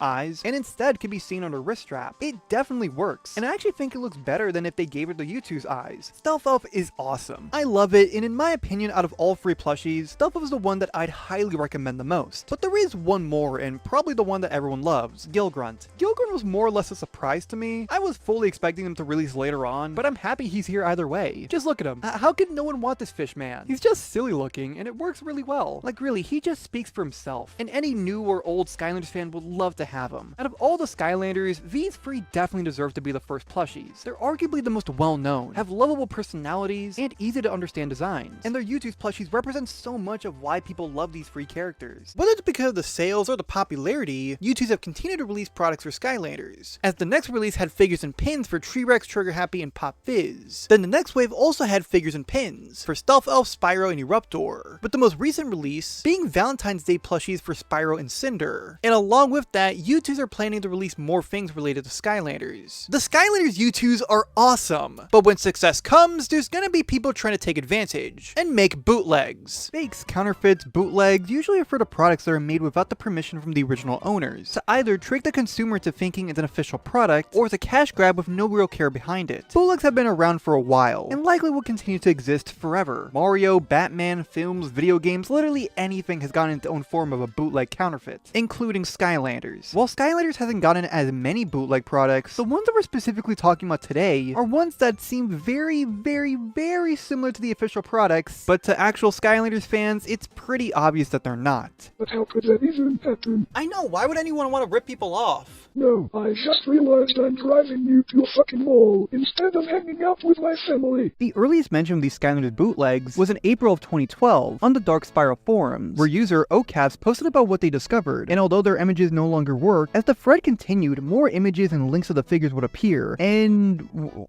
wow, just wow. Like, I honestly don't know what to say. These are just bad. Like, I've seen people make fun of the normal Skylanders, calling them Happy Meal toys or something, but what is this? It looks like they gave a kid Play-Doh and sold whatever they came up with. My point is, they're bad, but not even so bad it's good. It's so poorly made that even an average Skylanders fan wouldn't be tricked by these things. The marketing on the packaging indicates that these were for Spyro's adventure, but from what I can tell, of the 32 original characters, only 8 of them received these fake versions, with that being Eruptor, Stealth Elf, Whirlwind, Flameslinger, Zap, Camo, Sunburn, and Slam Bam. But more characters can be seen around the packaging. As weird and strange looking as these may be, as long as they work in the game, that's all I personally really care about. They don't. Yeah, apparently these things don't even work in the game, at least according to some Reddit users who got their hands on these products. These bootleg figures were available in single packs, triple packs, and for the first time, quadruple packs. Don't those adventure packs count as quadruple packs? They really don't. These figures were initially sold on the site Alibaba. Similar to other sites like Temu and AliExpress, Alibaba is a site where you can buy and purchase products for cheap prices directly from China. The only caveat is that the products may take a while to arrive and have the possibility of not working or being broken. In addition, many have brought up the possibility that the products could be found at flea markets, which, of course, every flea market is different, so it's difficult to say 100% if they were available here, but it's not out of the realm of the possibility. Lastly, some have also found these at crime museums, in an area for counterfeit products. If a damn museum gets to call them counterfeits, then I get to too. I'm not even debating you on that. Now let's point out all the problems and things that just aren't right. First off, it seems that the images from the website differ from the physical figurines. But hey, that happens all the time with any product, so let's just let this slide. One thing that I noticed is that the trademark symbol that's meant to appear next to the logo isn't there. That totally won't get you sued. Wait, why does the logo appear twice in the front of the box? Near the top, they always show the characters that are in the packs, but in the counterfeits, the triple and quadruple packs always show Whirlwind, Stealth Elf, and Legendary Chop Chop. These three always being here already doesn't make sense. But Legendary Chop Chop wasn't even a figure available from the bootlegs, so why is he here? The single packs did do a better job by not having him here, but it's worse since now there's 2 characters on here instead of 1. Looking at the figures, there's the obvious. Stealth Elf is blue instead of green. Eruptor's eyes are white, no pupils, just white. Why is Slam Bam weaker? Now let's take a look at the back of the box. Putting aside the fact that these look nothing like the normal boxes, really? A poorly cut picture of the front cover of the game with a shitty effect behind it? You can still see the white that they forgot to erase. Whirlwind and Legendary Chop Chop are here for some reason, you know, just in case you forgot that you bought a Skylanders product. You see these 6 screenshots from the game, and I see this one specifically. Yeah, that's from Skylanders Giants. Then there's all these sentences that just don't make sense. Quickly to play. I like Skylanders because it's quickly to play. Then there's unique virtual world of adventure toys.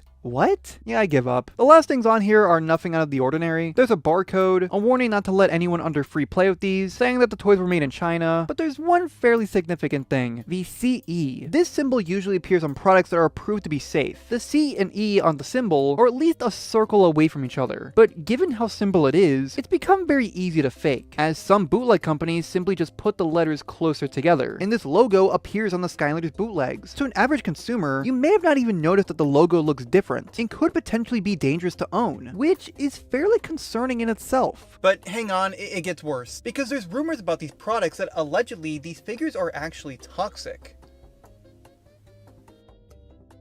Man, you act like you don't care, man. I'm not playing into your stupid games while I'm driving.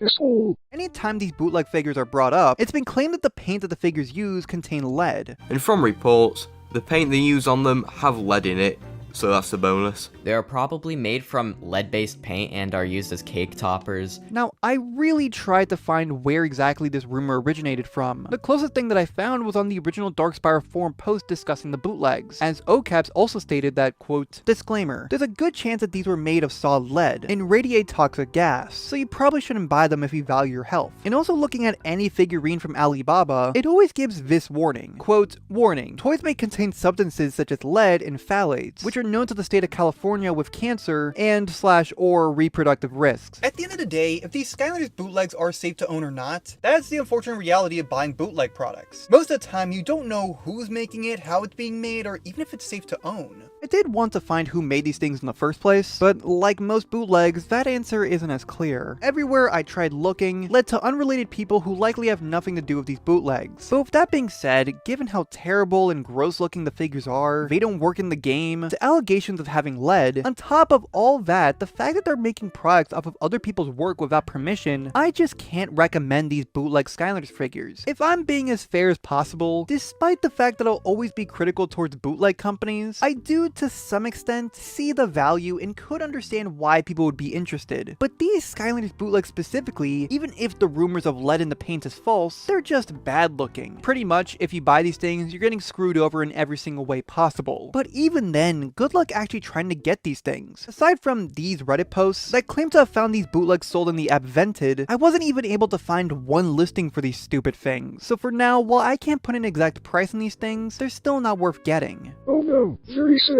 How will we ever move on from this? Well, are there any more Skylanders bootlegs? Well, yeah. There's actually another bootleg figure that doesn't get talked about anywhere near as much as the first one, and that's mainly because, yeah, it's probably for good reason. Unlike the first bootlegs, there's not as much information regarding these ones. These figures were for, again, Spyro's Adventure, and were released in 6 packs and 8 packs. Technically speaking, Skylanders would eventually do both, but we're way too deep into the bootleg rabbit hole, so let's just let them have this one. There were 13 characters from the original 32 that received figures, being Eruptor, Sonic Boom, Whamshell, Sunburn, Slam Bam, Trigger Happy, Cinder, Wrecking Ball, Zook, Terrafin, Lightning Rod, Gilgrunt, and Camo? At least I think. They're all wide-eyed, paint is missing, just so poorly made, make me feel really uncomfortable just looking at them. A lot of the same problems from the last ones are here as well. The Spyro's Adventure logo is on the box twice, 2 characters being on the top instead of how it usually is. Seriously, this is gonna keep me up at night. But it seems that these ones also came with cards, which also have problems, by either having the color of the element wrong, like life being blue instead of green, or by having the wrong element, like lightning rod being in the tech element. And you know the weirdest part? These bootlegs can apparently still be bought. Now bear in mind that they're still bootlegs, meaning that they still have the same risks that I mentioned before. You have no idea if they will or won't arrive, they can show up broken, or just be dangerous to own. Simply put, I can't in good faith recommend these things. They look creepy, they're fake, and I need to emphasize this, they look creepy as hell. There's also the infamous grabbing a normal Skylander and painting it to appear as the rare and expensive figure, to which they try to sell said fake figure. As long as you're careful and just buy the rare figures in the original packaging, then you should be fine. And that's all the ones that I specifically want to talk about. To be clear, technically there are more Skylanders bootlegs that exist, but the products that I specifically want to talk about today were the products that intentionally tried to look like the real thing. Alright, we're almost there. Wrap this shit up. Okay, look.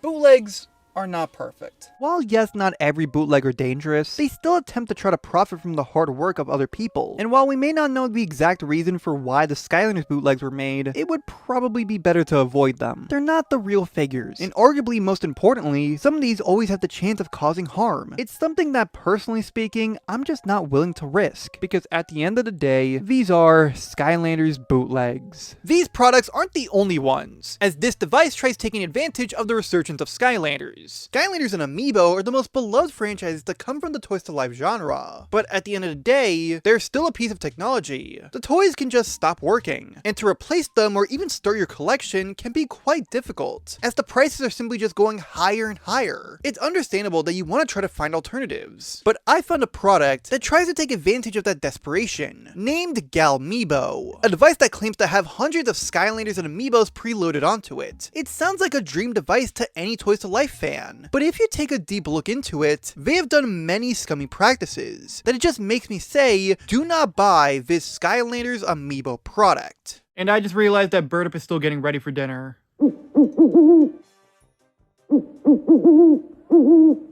Birdup stepkids! You think I could talk to you guys about the Galibo? I will take that as a yes. Galibo, a product primarily promoted for Amiibo, and more recently has been promoted for Skylanders, is a device that claims to have hundreds of Skylanders and Amiibo on it. It's priced at around $55, and compared to the hundreds of thousands of dollars that you would need to buy all the different Skylanders and Amiibos, it definitely would save you a lot of money. Along with that, it could also save you a lot of space, since you wouldn't need all the toys, and instead just have a tiny little box. These factors have always been major criticisms for both franchises, and this product seems to solve these issues.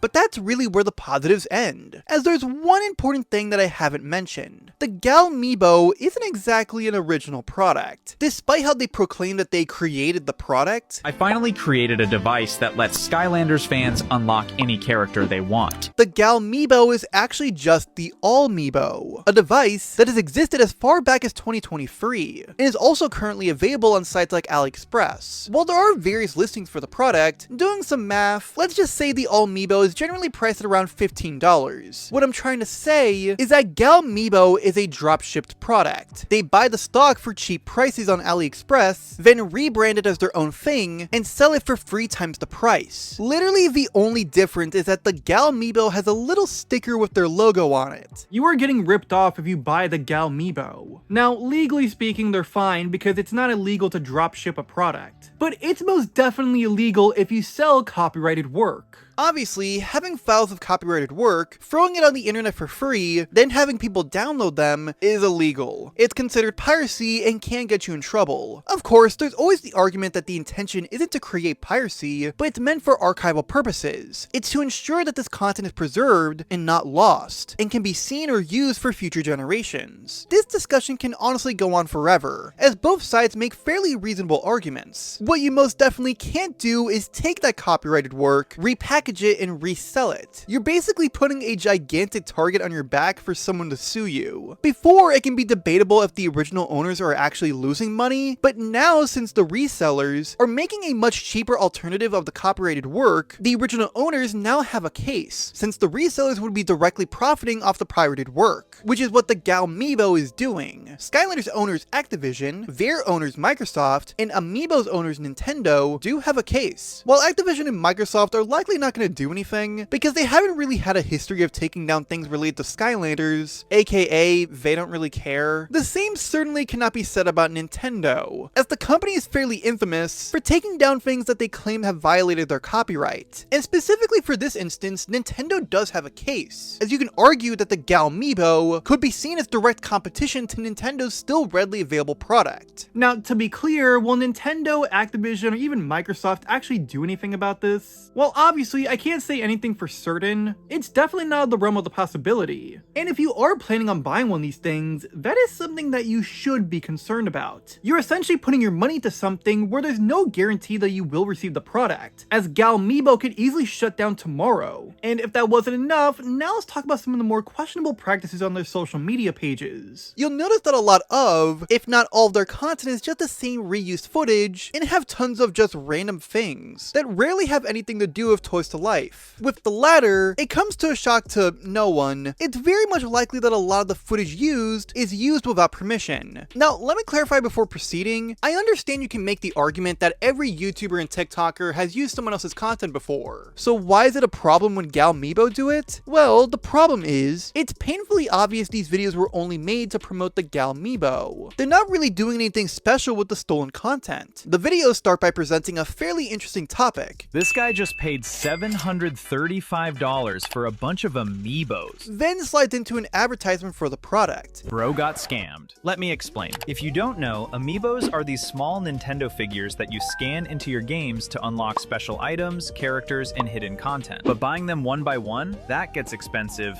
fast. So instead of spending hundreds or even thousands, I just got this. It's called the Galibo. It's a tiny device that has over 3,000 Amiibos built into it. It's a disguised ad. Their videos are always an advertisement first, then actual content second. Not only is it just a bad way to promote your product, as you're giving the audience a false idea of what the video actually is, which could lead to your viewers not trusting you, but they rarely, if ever, provide credit towards the content that they stole from. If you think we're done here, that's only the first half. As now, let's talk about their use of AI of other people's voices. A lot of their videos has someone talking to the audience. You can unlock exclusive outfits in Super Mario Odyssey, get rare items in Zelda Breath of the Wild, unlock special Mii racing suits in Mario Kart 8. That's when I realized that voice is actually Aaron Itmar, a popular YouTuber who's primarily known for his Smash Bros. Content. And to prove it to you, here's a video of Aaron Itmar. Blue Kirbys often appear in the Kirby series, with the earliest appearance being the Ice and Freeze abilities in Kirby's Adventure. And here's a clip from Galibo. Royal Double Trouble, a special variant that was given only as an exclusive gift at certain events. Its unique promotional design made it one of the most sought after pieces. And given how the voice sounded so robotic, I suspect that the voice was made with AI. But just to confirm, I reached out to Aaron Itmar for comment, and he confirmed that he never gave Galibo permission to use his voice in their videos. And the thing is, Aaron wasn't the only content creator that they've done this to, as on a couple of Galibo's videos, Nintendo channel M-Swizzle can be heard in the same robotic way. It comes with over 1,000 Amiibos for all Nintendo Switch games, like Super Mario Odyssey, Animal Crossing, and Zelda Breath of the Wild. See, Mario Strikers is ripping off Mario Strikers for the price of $4. They're just using people's voices in their advertisements without permission. Now, why would they do this? Well, my theory, it's so they can easily gain the audience's trust. Aaron Itmar and M-Swizzle are both beloved and trusted individuals in the Nintendo side of YouTube. So of course if someone hears their voices in these videos, their first impression is just to easily trust Galibo. Since, hey, these YouTubers like it, so I have to like it too. Or maybe I'm just thinking too much into it, and the real reason is that the creators just didn't really want to use their voices in the videos, so they just used random YouTuber voices they found. Either way, it's still very wrong that they're doing this. And you know the saddest part about this whole thing? In my messages with Aaron Itmar, he said that he tried seeing if anything can be done about this, by reaching out to his network, who then reached out to YouTube. And yet, nothing. I'm sorry, but if Aaron Itmar couldn't have anything done about this, I could only imagine all the other YouTubers that Galibo had stolen from and have never acknowledged or even bothered to credit them. Whoever made Galibo are not fans of these franchises. They're not trying to help out the less fortunate who can't afford the toys. They're opportunists. They saw that Skylanders and Amiibo are becoming popular again and are attempting to leech off that popularity. If Skylanders and Amiibo just die tomorrow, then so would Galibo. Now, I know what the both of you are asking, how exactly do we stop Galibo?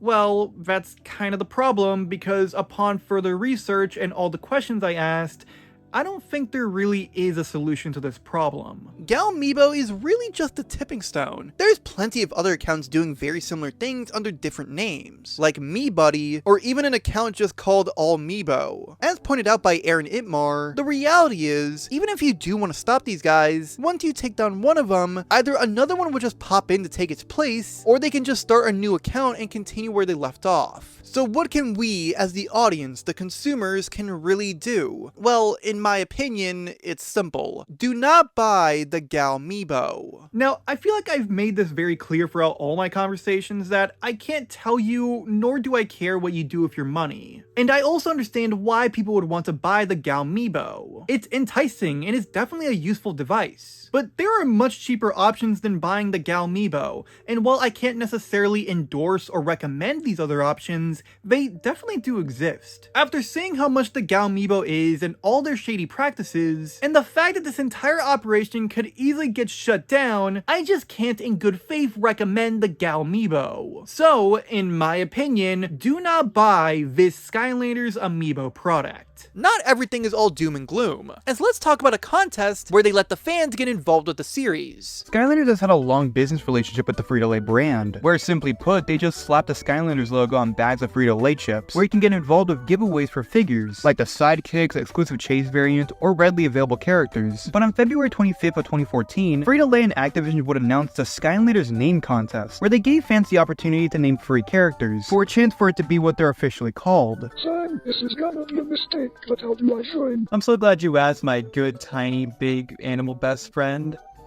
You better back the fuck up. Okay, sir. The contest was split up into 2 different rounds, with the first one taking place from the announcement up until March 21st of 2014. This would be the names portion, where, you guessed it, you gave a name and a backstory to this dragonfly, a vampire bat lady, and a dolphin with a shield? Don't be stupid, that's clearly a pirate whale. But eventually the end date came, and now Activision Frito-Lay had to pick the winning names. My point is, we just can't do it anymore. Oh no, whatever will I do? Bird, dude, it's fine, okay? Look, have a backcast. At least I'm getting something out of this. A few months later, on May 20th of 2014, the names were chosen. I think you know who lost? Celicia called the dragonfly High Five. Nolan said that whatever this thing is Flipwreck, and added that he's unlike any Skylander the world has ever seen. He's definitely not wrong about that. And Kimberly gave the vampire girl the name Batspin. Who would name a character after what animal they are? Hey, Berta, stop eating the bag! Starting May 20th through June 13th of 2014, the other half of the contest would take place, where fans can vote for which one of the free characters should appear in the next game. Fans voted, and on September 22nd of 2014, it was announced that the winner of the contest was High Five, with Celicia not only having the fan-created name now being the official name for the dragonfly, but also receiving $100,000 in scholarship money. Alongside this, Activision announced that after the massive response of the contest, that all free characters will be included in Skylanders Trap Team, with their fan-given names. I already have a character that can fly. Burdup? Burdup, where are you going? Dude, you know we're not done yet, right? I'm guessing the characters already have names. Dude, you are my best friend! For many different ways, like code names during development, seeing the titles of the characters' image URLs, and files in both Trap Team and Superchargers, the characters had completely different names, with Flipwreck being named Seesaw, High Five was named Berserker, and Batspin having 2 different names, as the image URL named their Frightingale, and the files in Superchargers named their Frightbite. Oh, don't you think this sounds a bit too convenient? Dude, what are you trying to say? Look, just hear me out. What if Activision went up to Toys for Tot and said, We have to come up with names for these characters. Okay. Here you go. And well, they sucked, so they had this whole contest thing. That makes sense to me. Wait, there's more. What if High Five was meant to be the only one included, but once the contest ended, they still needed a new character for both Undead and Water, so they said, Fuck it, just add these 2. But the contest said that only one— I don't care what the contest says. Can I just go on my lunch break? You can do that later. There, that's my theory. That Activision was being Activision? I'm so glad you agree.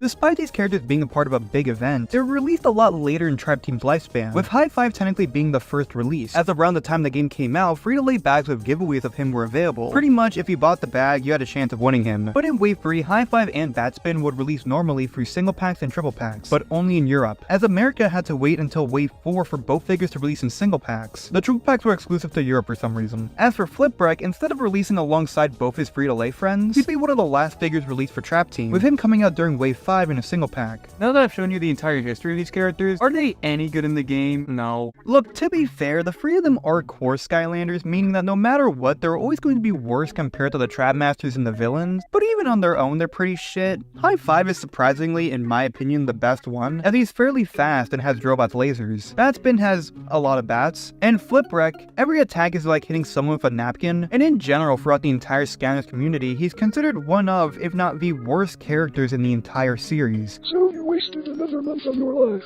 Yeah, I did, but honestly, Birdup, I'm just kind of proud of you, dude. You actually cared about something Skylanders related. I told you not to eat that bag. This isn't over, that's cute.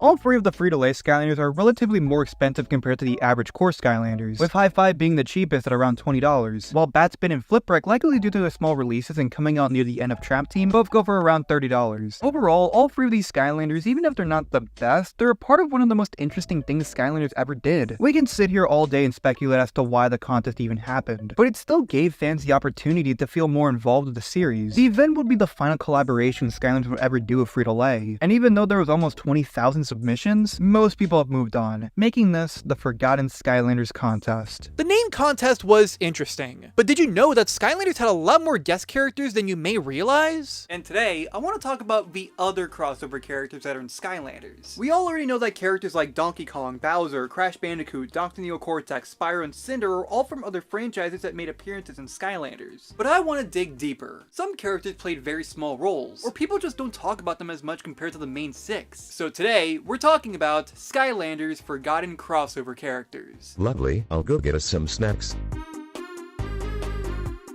Starting off with the Nintendo characters, Donkey Kong has always been with the Mario franchise, but he does have his own series with a whole cast of characters, with one of them making an appearance in Skylanders, and that's Diddy Kong. He's primarily seen as a sidekick to Donkey Kong, who helps him out on his adventures, which is how he appears in Skylanders, as Donkey Kong's soul gem is named Diddy You Call. By hitting Donkey Kong's bongos, you can charge up a meter, and once this is filled up, Diddy Kong will show up using his rocket barrel, shooting enemies with his peanut gun. Diddy Kong does leave after a little bit of time, but can easily come back by performing the same attack, and since he's in the air, it's unlikely that he'll get hit, unless an enemy has a projectile. While Diddy Kong doesn't do a whole lot of damage, meaning his attack can easily kill smaller enemies, but struggles against medium-sized to very large enemies, Diddy Kong is still fairly useful, and since you can still use Donkey Kong while Diddy Kong is in the air, this combo is unironically fun to use. Although that's the only Diddy Kong attack in Donkey Kong's upgrades, Diddy Kong also makes an appearance if you use Donkey Kong and his vehicle, the Barrel Blaster, together. Once Donkey Kong supercharges the car, Diddy Kong shows up in the cannon seat, as he's alongside you when you're driving in the vehicle sections. But why wasn't Diddy Kong always with you at all times? Well, according to the HD Room, Vicarious Visions did consider this, but ultimately didn't, because, quote, Diddy always being on screen when DK would have taken away from the emphasis on Donkey Kong and his toy. So while he was included, he didn't play a major role compared to his friend. In Superchargers, when appearing in a vehicle section, the vehicle that's on the portal will appear. Well, when you have Donkey Kong, his vehicle, use Diddy Kong's attack, and approach one of these areas, a strange thing happens where now there's two Diddy Kongs. Yes, this doesn't make sense,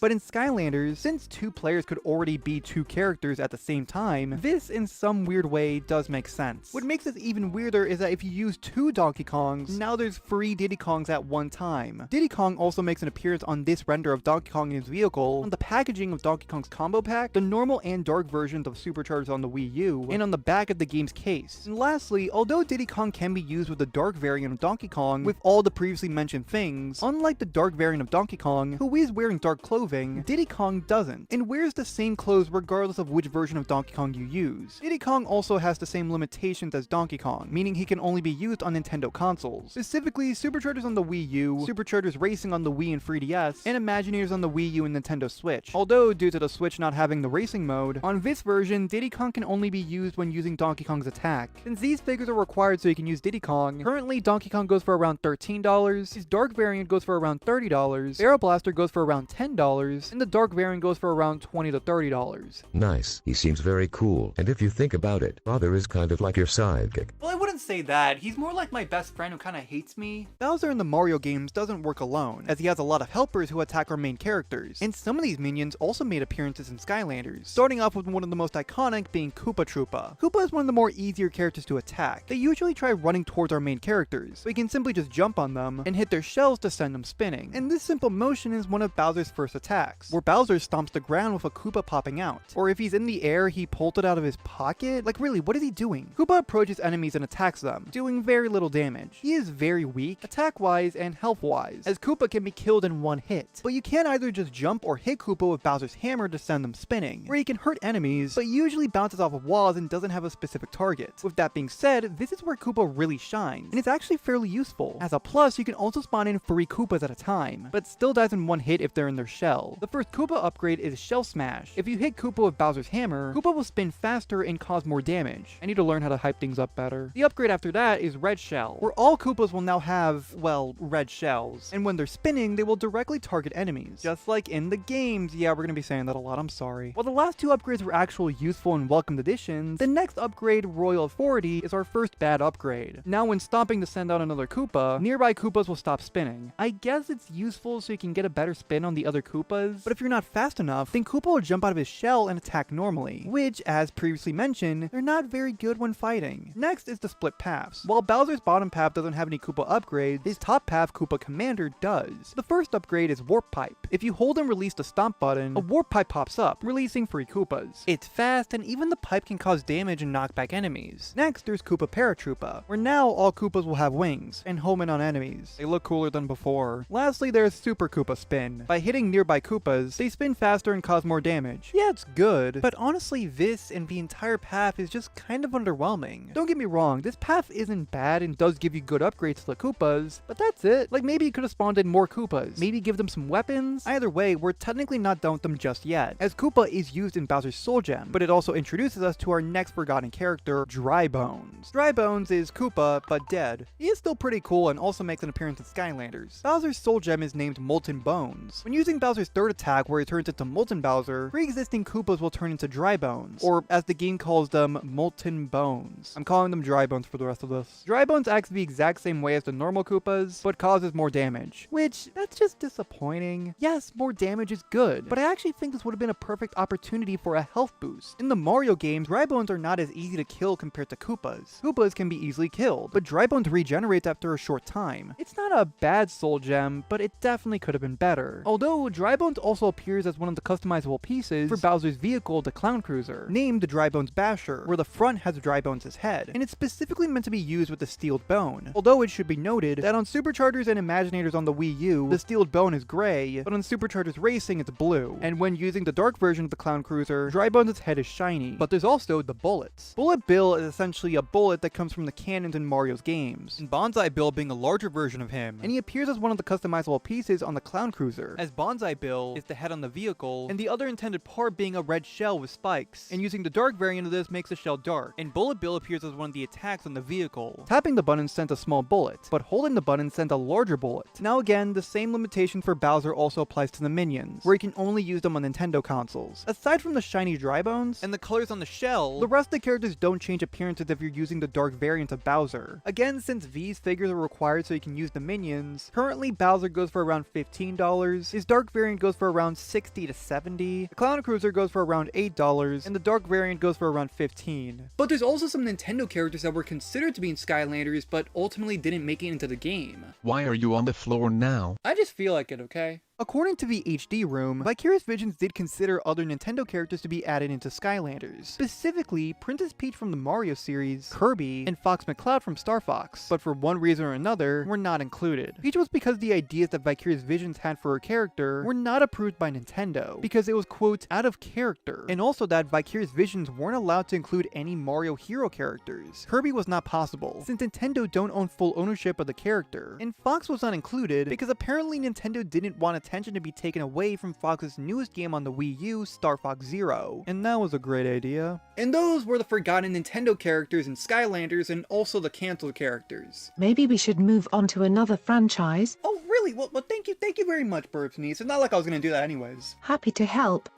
Okay, well, next up are the forgotten Spyro characters. Wait. What could you possibly want? Is Spyro really a crossover to Skylanders? You know, that's actually a fair question to ask. Technically speaking, the Skylanders franchise wouldn't exist without Spyro, as it was originally called Spyro's Kingdom. But as the game developed on, it eventually created its own heroes, villains, and became the game that we know today. It's kind of debatable if you can really consider Spyro a crossover to a game that only exists because of him. But you could also argue that since the series really began to stray away from Spyro, that Skylanders is kind of its own thing. Well, for the sake of today's conversation, since Spyro the Dragon and Skylanders are two separate franchises, I'm still going to discuss the other Spyro characters that made appearances in Skylanders, but at the end of the day, I'm going to leave it up to you to decide if you can really consider this a crossover.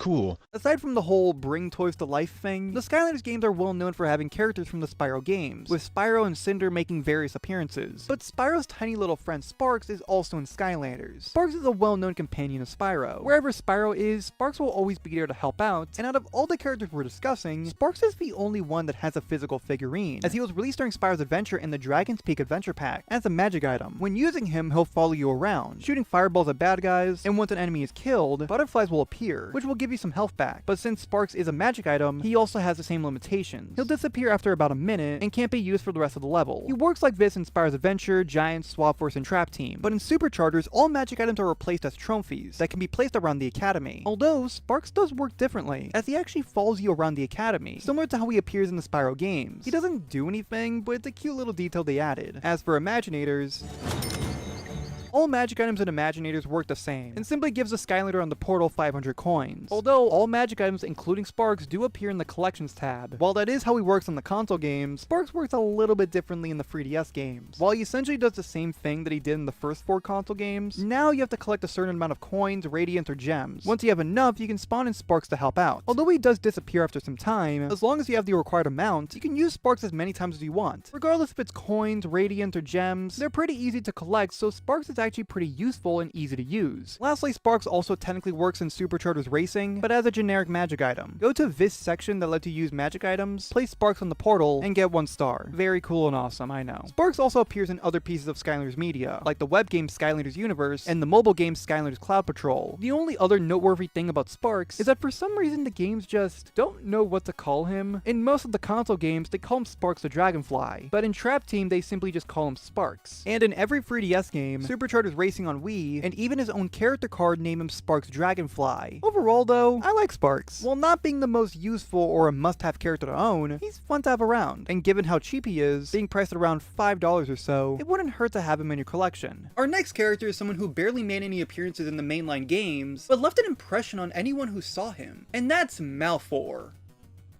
What's wrong with him? Don't you know, birds are terrified of dragons? So like, Spyro? Ah. Malefor is the bad guy from the reboot of the Spyro series, The Legend of Spyro, and like I've been saying, he made several appearances in Skylanders. While at first he was only named in the backstories for Cinder and Hex, he made significant appearances in other pieces of Skylanders Media, with the first on-screen appearance being in the Skylanders comics, issues numbers 7, 8, and 9, named Return of the Dragon King. In issue 7, Spyro, Hex, and Cinder get their powers taken from a fairy named Calliope, so the 3 of them, along with Wallop and others, try finding her. As the Skylanders get closer and closer, Calliope smashes the crystal containing their powers, and awakening Malefor, the undead Dragon King, as he takes out the group of Skylanders. In issue 8, while Spyro and his friends are chained up, pretty much every Skylander are fighting Malefor, as the Cores, Giants, Swappers, and Trapmasters try fighting off the giant threat, but ultimately are unsuccessful. The prison characters start explaining their experiences with Malefor, as Cinder explains that Malefor took her before she was hatched, and trained her to be evil, while Hex explains that in the past, she had an encounter with Malefor, where she ended up winning, but is now undead because of the battle. They assumed that Malefor would be gone because of what Hex did, but given the name of the book, he obviously returned. Cutting back to the Academy, Malefor continues to fight the Skylanders, and so far is winning in the fight. But that's when Spyro, Hex, Cinder, and the rest of the group show up, and continued into issue 9, Malefor fights Spyro and his group, and after lots of backs and forths, the Skylanders eventually were able to destroy a crystal that Malefor had, restoring their powers. To end off the battle, Flynn's ship was tied to Malefor's tail, and Wallop knocking it off the edge. Malefor hangs onto the island, begging Calliope for help and that he'll do anything, but eventually he falls off. It's a good book, and shows us so much of what Malefor as a character is, that you just want to see more of him. His next and only other significant appearance was in the Netflix series Skylanders Academy. In Season 2, Episode 3, Cinder is introduced to the show. After getting told by Spyro that bad guys will always be bad, Cinder yells at Spyro, telling him that Malefor is her father, making her believe that she was born to be evil. After Cinder leaves and goes back to her old home, the Skylanders find her. While the group tries convincing Cinder that she's not evil, Malefor flies in and treats Cinder in a very nice and kind manner. Cindy, there you are, sweetheart. You were not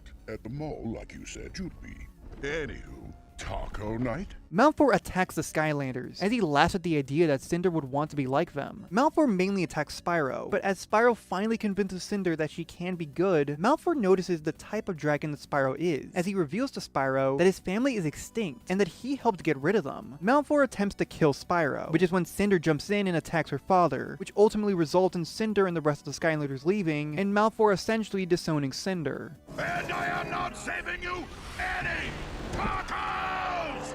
He wouldn't appear in another episode until Season 2, Episode 13. Spyro went to Malefor for help to find his family, as in the show, it was revealed that Spyro's family was not actually dead, and that Malefor wasn't responsible for their disappearance. But Malefor is still beyond upset about the Skylanders taking Cinder. Being unwilling to help, continues to attack Spyro, and kidnaps him. Malefor speaks to everyone through a portal thing, announcing that he will release Spyro if Cinder is returned to him. As Malefor is waiting, Chaos shows up and asks Malefor for Spyro, as that's what Strikor wants. The Skylanders eventually show up to attack Malefor, and after he gets hurt and is on the ground, he does the same manipulative tactic that he did in the comics, as he's laying on the ground, begging Cinder to stop, and that he's sorry. But this time it actually works, as Cinder is tricked into thinking that her father is actually remorseful, but Malefor snatches Cinder and flies away, as Malefor and Cinder are not seen for the majority of Season 3 until Episode 12, as the Skylanders go on a journey to save Cinder, as she can help them get to a certain location. Once our main characters eventually arrive, Malefor shows up as well, and they begin fighting. As the Skylanders begin losing, Spyro reveals that he's actually scared of Malefor, since he's afraid that Malefor will cause more harm to not only him, but also his friends. Malefor wants to take the light energy from the Skylanders, but he gets tricked by Spyro into thinking that he's evil and can give Malefor the power to be invisible, which helps the Skylanders escape as Malefor tries chasing them. He attacks Spyro with his tail, causing it to get stuck in a rock, allowing the group to get away. Malefor's appearance in the show, while yes being a lot more silly compared to the comics, he still does pose a threat to the Skylanders. With that being said, has Malefor made any other appearances? What about the games? He only made one small appearance in Superchargers as a Skystone. He has a special ability to deal 1 damage to 5 enemies at random. He has 1 heart and 3 attack points. Wait, 1 heart? Bear in mind that by the time that Superchargers released, the complete book, with all 3 parts of the Return to the Dragon King comics, was already released. So you mean to tell me that this dragon that single-handedly had taken down every single Skylander fighting him only gets 1 heart? The 3 attack points, it's kinda odd, but he does have that special ability, so it does kind of balance it out. But 1 heart? Meaning the Chompy or the Rock Skystone can technically kill him. You know, whatever. The only other appearance he's made, or at least was supposed to, was in the mobile game Skylanders Rings of Heroes, as the developers had mentioned him in the August 2018 dev blog, with an image of a developer working on Malefor, but unfortunately, he was never added to the game. But why wasn't one of the most genuinely evil characters in the Skylanders series never given a proper role in the Skylanders games? According to a writer of the Skylanders games and books, David Rodriguez, Malefor was considered to be added in the games, but apparently, quote, he never seemed to fit into the ongoing narrative of chaos and the darkness that was so integral to the franchise. He also didn't seem like someone who would reasonably pair with chaos. Although, one more thing to point out, according to, again, David Rodriguez, in a Q&A about the Malefor and the Legend of Spyro, and the Malefor and Skylanders, despite having similarities, are 2 different characters. Make of this what you will. But at the end of the day, Malefor is one of the more interesting villains in Skylanders. He thinks very highly of himself, is a strong, powerful dragon, acts manipulative when he's losing, and although he didn't make too many appearances in the series, the times where he was in Skylanders were really memorable, and just makes me want to see more of him. The most convenient way to see Malefor is in the complete book containing all of the Return of the Dragon King comics, which goes for around $6 to $10. And although Skylanders Academy was made available on Blu-ray in certain places of the world, the more convenient way to watch it is on Netflix. But the entire series, including the episodes with Malefor, are also available on YouTube, uploaded by the channel Amazing Adventures. It's also on Tubi now for some reason. I don't really know why, it just is. And those were the forgotten Spyro characters in Skylanders. Now we get to talk about the forgotten Crash Bandicoot characters. Oh wow, brother, that's your favorite franchise, right?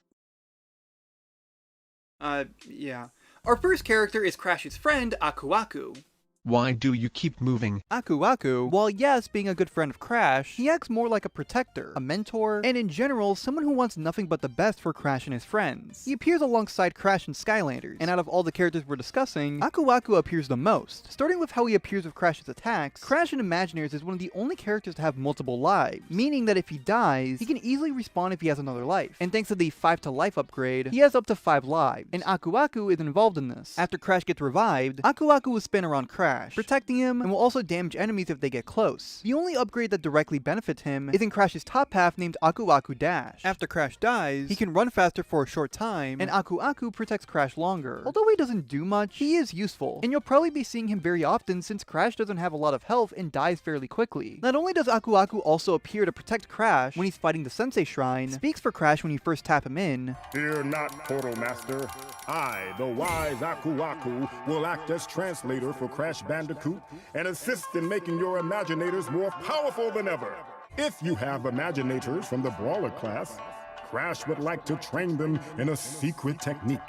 I'm sure it is quite amazing. But he also appears throughout Crash's level, the Thumpin' Wumpin' Islands. I'm calling it the Crash level for the rest of this. In the level, Aku Aku tells Crash that they need to get to the other side of the island, so they can attend the celebration. But due to all the bad vibes that started happening, he explains that they need to stop this. Reasonable reasoning. Aku Aku can be seen either following you, checking up on you from a distance, or speaks to you. His dialogue does change depending if he's speaking to Crash, Cortex, or Skylanders. But one little detail they added was that Aku Aku mentions that Spyro is an old friend of Crash. Your old friend Spyro has been searching the islands for anything giving off those bad vibes. This is actually fairly accurate in the world of the games, as Crash and Spyro have interacted and worked together in the past. Not only is Aku Aku in Skylanders, but also his brother, Uka Uka. Uka Uka is essentially the complete opposite of Aku Aku, both literally and personality-wise. He's evil and works a lot with the villain characters in the Crash games. And like I said, he's in Skylanders. He appears with Cortex as his second attack. At first, he's used more like a shield that can cause damage, and thanks to some of his upgrades, they make him even better, as Uka Uka's first upgrade, Masquerade, lets him block projectiles, and all of Cortex's bottom path, named Wonderful Wizard Tree, gives us 3 more upgrades. Boo Uka pushes enemies in a straight line, while destroying projectiles. Mask in the Mirror, whenever Uka Uka blocks a projectile, he now floats in the air, and whenever an enemy shoots a projectile, Uka Uka shoots a laser at the enemies, but disappears after some time. Lastly, there's the You Do That Voodoo upgrade. By holding the Uka Uka attack, he will remain on the land, as you can control him. Although looking like a laser, only the part with Uka Uka can damage. This one is the only one where it's not a bad upgrade. It can easily take out smaller enemies, but with medium-sized enemies, you could unintentionally drag them towards you. Overall though, Uka Uka is still a pretty good attack, so 10 out of 10. But you can't use him in the air, so my apologies Uka Uka, I'm gonna have to dog down a couple points. He also appears during Cortex's fight with the Sensei Shrine, and just watch. Quite honestly, I just figured this stuff out, so I'm just gonna go do it again. Alright.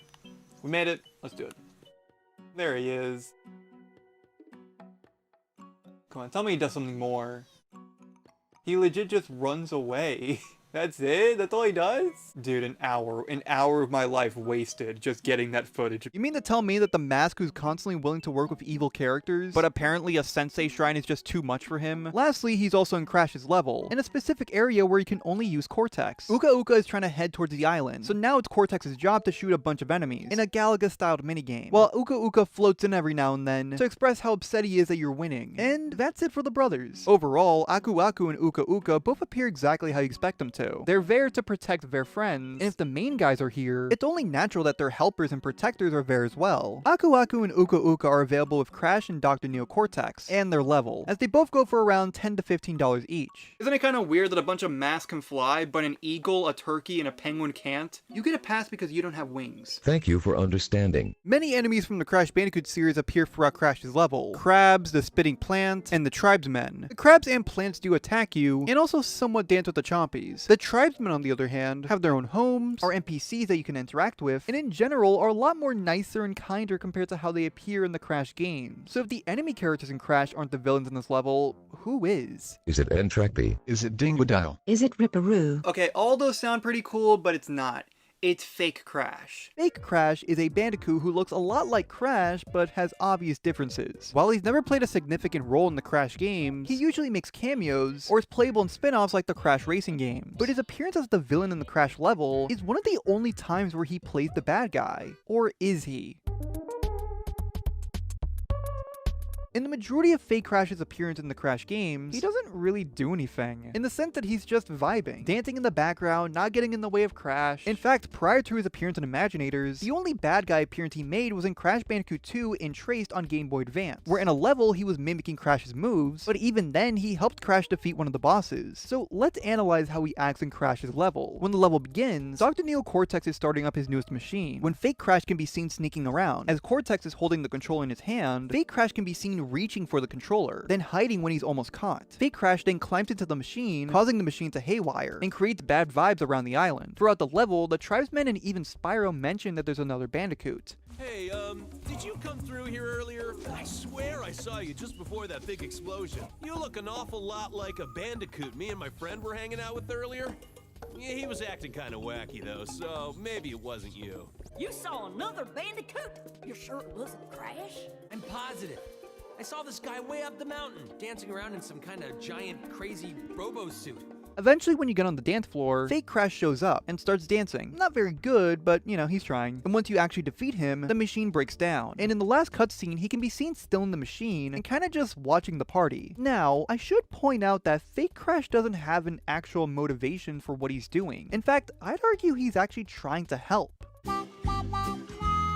In that first cutscene, he was reaching for Cortex's controller, since he might have been aware that Cortex is a bad guy, so maybe Fake Crash was trying to stop Cortex from starting the machine, and when he couldn't, he went into the back of the machine to try to stop it from working, but ultimately caused more harm than good. So when everything else fails, he does what he does best, dancing. It's entirely possible that Fake Crash had good intentions, but things just got out of hand. But at the same time, he might have also known that since Cortex is a bad guy, he might have just wanted the machine for himself, so everyone can dance the same way he does. Either way, Fake Crash is the villain of the level, but in my opinion, it's kind of debatable if he actually had bad intentions. But the fact that he's actually here is still pretty cool. Such a joke, silly, unserious character being the Fred of the Skylanders and Crash is such a funny concept, and I'm glad that they chose Fake Crash instead of one of the other villain characters that we come to expect, even though he is committing identity theft. Fake Crash only appears in the Crash level, and once again can only be unlocked with Crash or Cortex. Now before we get to our final character, there are a couple of extra characters that I personally wouldn't consider crossover characters, but I think I should give them a quick mention. No, we are already too deep into this.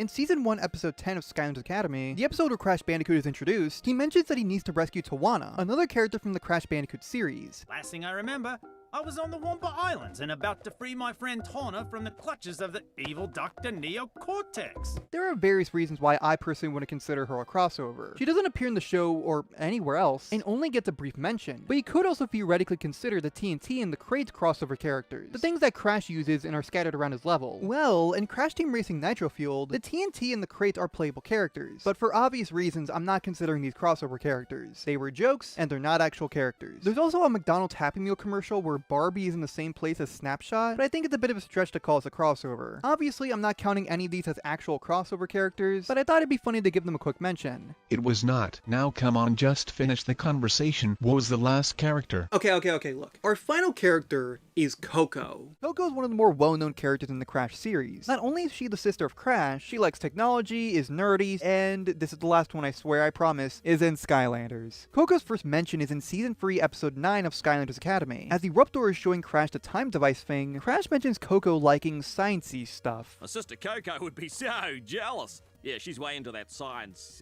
stuff, you know. But Coco wouldn't make her first appearance until the last episode of the series, Season 3, Episode 13. The crew needed more people to attack Chaos, and since there's no time to return to the Academy, Spyro asked Flynn to go somewhere else. Captain Flynn! Didn't you once tell me you knew the way to the Wampa Islands? Eventually, the Skylanders meet Chaos at the Core of Light. Without Cinder, even though she was on the ship beforehand, you know, whatever. The Skylanders introduce Crash, and Crash introduces Chaos to his sister. G'day.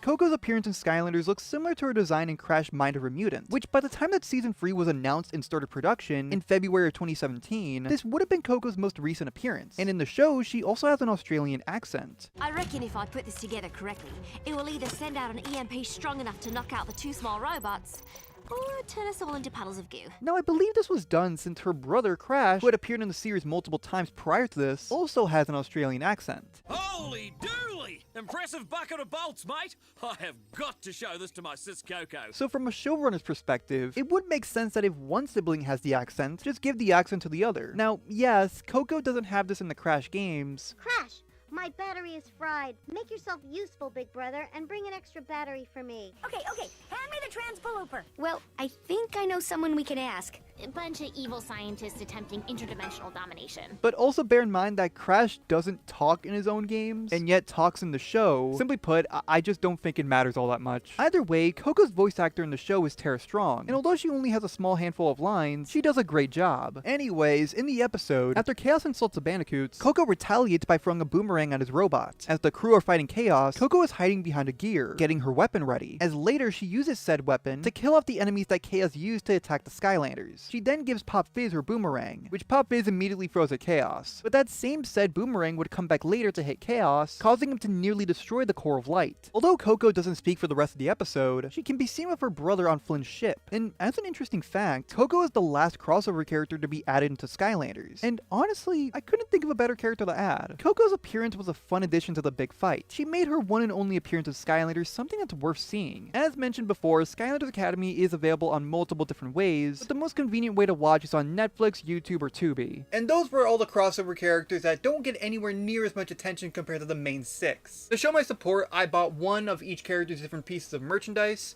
Unfortunately, I don't think that'll help at all. Regardless though, each of these characters' stories are interesting. Unlike the main 6 crossover characters that everybody talks about, every character discussed here played smaller or obscure roles. Quite honestly, prior to researching, I didn't even know Bullet Bill, Malefor, or Uka Uka were in Skylanders. Either way, the fact that all these characters appeared in the series is awesome in itself. They're all so accurate to how they appear in their own franchises. Nothing about them feel out of place or unwelcome. If it's normal that Spyro, Bowser, and Crash are in Skylanders, then it's also normal that Sparks, Koopa, and Aku Aku are here as well. They all feel like they belong, and even if they didn't do anything special, their additions in Skylanders are definitely worth playing or talking about. But like I said, they all play fairly small roles, that I was even surprised that they were in Skylanders in the first place, which is why I consider all of these characters Skylanders forgotten crossover characters. Last but certainly not least, there are many birds in Skylanders, and yet they rarely get talked about. And since it's a special occasion, let's talk about a topic that's close to home. Birds. There's been a fair amount of them throughout the entire Skylanders series. From the awesome to the unique to the not so good, we're going over all of them. As today, we're talking about the birds in Skylanders. Well, something I'm actually interested in. Before we start, I want to clarify on a couple things. We're only going to be talking about the birds that were playable throughout the series, were a part of other Skylanders attacks, or made significant appearances throughout the series. So if you're wondering why we're not going to be talking about birds like Red Bird, that's why. Regardless of the rule, there's still a fair amount of characters to talk about. So let's start at the beginning with Spyro's adventure. I don't remember being in the first game. Bird Up, you weren't the first bird in Skylanders. What? Then who was? Well, Bird Up, it's none other than the iconic Sonic Boom. Sonic Boom! As she's a griffin, an animal from Greek mythology that's half eagle and half lion. Sonic Boom is the first bird in Skylanders, and released at the same time as the game did, in a single pack, and was in a triple pack with Stealth Elf and Wrecking Ball during Wave 2. Everything revolving around her character is about family. As explained in her backstory, Sonic Boom just wanted to be safe and take care of her kids. Unfortunately, quote, despite her precautions, a devious wizard tracked her down and placed a wicked curse on the griffin eggs. Once hatched, the young hatchlings can live for only mere moments before they magically return to their shells, only to be hatched again in an endless cycle, which is the reason why Sonic Boom became a Skylander, so she, alongside her children, can defend others from getting hurt as well, with Sonic Boom's first attack simply being named Roar, which, yeah, it's a roar. It covers a small area, and for a main attack, it's pretty okay, but also kinda average. Her second attack, named Egg Toss, is where she throws an egg in an arch, and you can hit with it, but once it lands, a baby griffin will show up and attack enemies, and can grow up if it stays alive long enough. The egg throw itself can be pretty useful, but the same can't be said for the baby griffins, as regardless if they grow up or not, you can only have 2 out at a time, they don't do much damage, and die fairly quickly. But admittedly, it's honestly kinda cute. And in combination with her main attack, it's not terrible, but maybe the next few upgrades can help out, with the first upgrade being Loudmouth, which gives the roar more damage. I said they can help out, not be amazing. Her next upgrade is the typical flying upgrade, named Let There Be Flight. This is an upgrade that's been given to most characters that have wings. By tapping the third attack button, or pressing the jump button twice, it lets the character fly, which provides more speed and resistance. You can still use both of her attacks, and in the earlier games, you could use it to fly over certain areas, or rings of fire for example. But in the later games, these types of areas don't really exist, and flying over rings just don't really work anymore. Pretty much, the flying just feels like a massive hassle to use. While it kinda was useful in the past, when so many other characters have the same upgrade, and now it doesn't really help out, it just feels like a wasted attack. Sonic Boom's next upgrade, Ride of the Valkyries, the babies grow up again, but in their third stage, they will now fly. They're faster than before, 4 and do a little bit more damage, you have to wait for the babies to grow up to stage 2 and then stage 3, and the full evolution from beginning to end takes around 17 seconds just to do. In a normal level, you could just wait around for them to grow up, but when you're in a battle arena, it really feels like they're taking their damn time to grow up. But even then, they still die fairly quickly. Luckily, if you like growing your family, Sonic Boom's next upgrade might just be for you. Frieza Crow now lets you have 3 babies out at a time. I mean, good for her, I guess. I'm kind of forced to grow my family. I don't even know how half of them showed up. Now for her paths. The top path is named Medea Griffin, which focuses around the eggs and the babies. With the first upgrade, Sunny Side Up, lets you throw all eggs at once, and knocks back enemies if you hit them. The eggs are still fairly useful, and gets all the babies out at once. The next upgrade, Sibling Rivalry, now lets you have 4 babies out at one time. And the last upgrade, Terrible Twos, is where now all the babies will spawn in fully grown up, and attack faster. These are definitely good upgrades for the babies, but what about the other path, Siren Griffin, which focuses more on her roaring, with the first upgrade being Echolocation. When an enemy is hit with the roar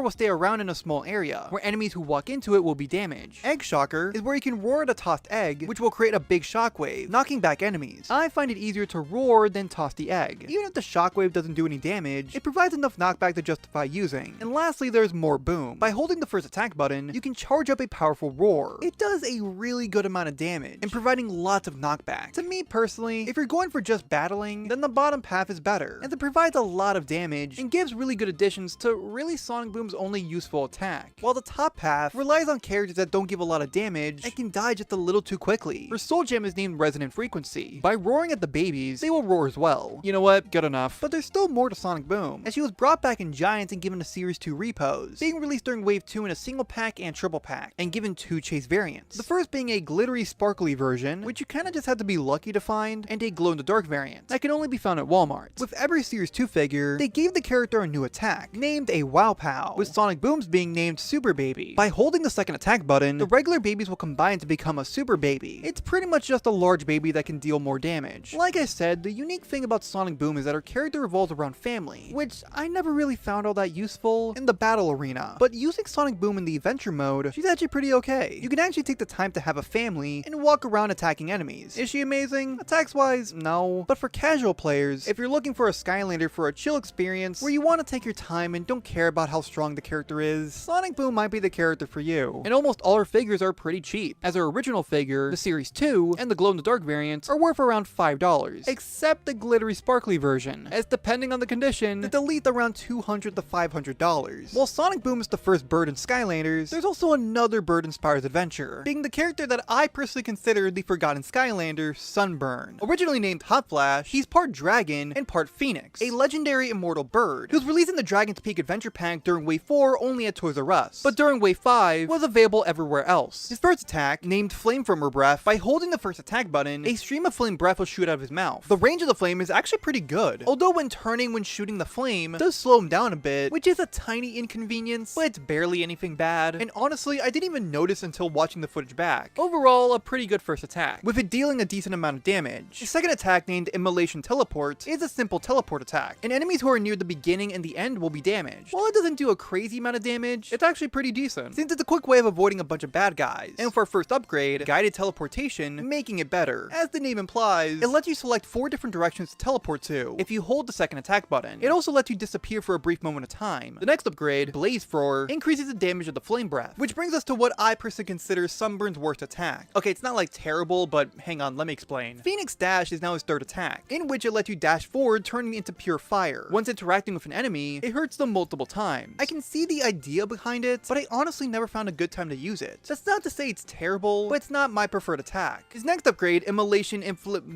These fucking names, man. Immolation Inflammation, being a damage increase for the flame when you're teleporting. For the paths, his top half, Blaze Dragon, focuses on the flame breath. Infinite Flame now lets you attack with the flame breath forever. As long as you hold the first attack button, Sunburn just doesn't stop shooting the flame. Intense Heat now gives you more damage the longer you use the flame, which leads to his most interesting upgrade, named Phoenix Grand Blaze, where if you hold the flame for even longer, not only will you do more damage, but Sunburn himself turns into fire, where if enemies touch him, they can be damaged. It's just amazing. amazing, visually wise. The top half gives fairly generic upgrades that were kinda to be expected, except that last one, I'm amazed he can do that. But then there's his bottom half, named Flame Lord, giving upgrades for the teleportation, the first being named Immolation Destruction. Now for the teleport, the flame is larger and does more damage. Flame Streaks is where streaks of flames will now show up to all the directions of the teleport. Yes, it's a good addition, and can be useful given the circumstances, but it does a small amount of damage. But the next upgrade, Burning Trail, actually helps with this, as it increases the damage on the streaks of the flames. The bottom half is just okay. It's definitely useful, but I personally prefer the top half. His soul gem is named Flight of the Phoenix. First off, they got really creative with these names. And second, the dash now lasts longer, the damage is increased, and ends with a blast. I still don't really like using it, but it's okay. While Sunburn isn't exactly the best character, he is far from the worst. Like, far, far from the worst. I actually like playing as him, but this would be the one and only figure Sunburn would ever get. While he would appear in some pieces of Skylanders merchandise, Sunburn would be a part of the Forgotten 8, which were 8 characters from the original 32 Skylanders that didn't receive a repose in Giants. And while every other member would eventually get a new figure in future games, Sunburn unfortunately was the only one to never get that opportunity, making him quite literally the only character from the original 32 to never receive another figure. But why? Well, according to Robert Leyland, a developer for the Skylanders games, in an AMA on Reddit, Sunburn simply just didn't sell very well. So despite him being a favorite among the developers, Activision weren't interested in having more figures of him. As explained in multiple comments, Sunburn was one of the last characters to release for Spyro's Adventure. And infamously, most characters who are sold near the end of a game's lifespan don't perform very well sales-wise, and this was the same fate that Sunburn had. In addition, characters who came out near the end tended to get less units produced of them, only making it more difficult to get them. Although, it should also be pointed out that since adventure packs costed more than the average single pack, it's possible this could have played a role in poorer sales as well, as some consumers likely would have gone with the cheaper option. Sunburn has been through a lot, so you can't help but just feel bad for the little guy. He's not exactly the best character, didn't sell very well, and never received another figure, but maybe that actually fits in very well with him as a character. In his backstory, when referring to how he's the only Dragon Phoenix hybrid, quote, he is very proud of his unique heritage, but it could go even deeper than that. Unlike other No Series 2 characters, Sunburn is very much remembered, and people genuinely wanted to see him come back for some sort of second chance. Maybe he isn't the Forgotten Skylander, in the literal way, but to me, given his history as the last member of the Forgotten 8, and my first ever Skylanders related conversation, he will always hold a very special place in my heart, and I'll always remember Sunburn as the Forgotten Skylander, but I'd also consider him a one-of-a-kind Skylander, even if the reasons weren't really fair to him. His only figurine is pretty cheap, going for around $6. Hey honey. Hey girlfriend, did you know Andres forgot to mention that Sonic Boom was also in Skylanders Bootlegs? Wow, so you're gonna bring up every time I messed up? Of course, it's our job to keep you in line. Okay, whatever. Those were the Spyro's Adventure birds. But now let's talk about the Giants birds. Starting off with arguably the most well-known bird featured in Skylanders, Jetvac, otherwise known as Bird Up. Yes, it's me again. Alright, look.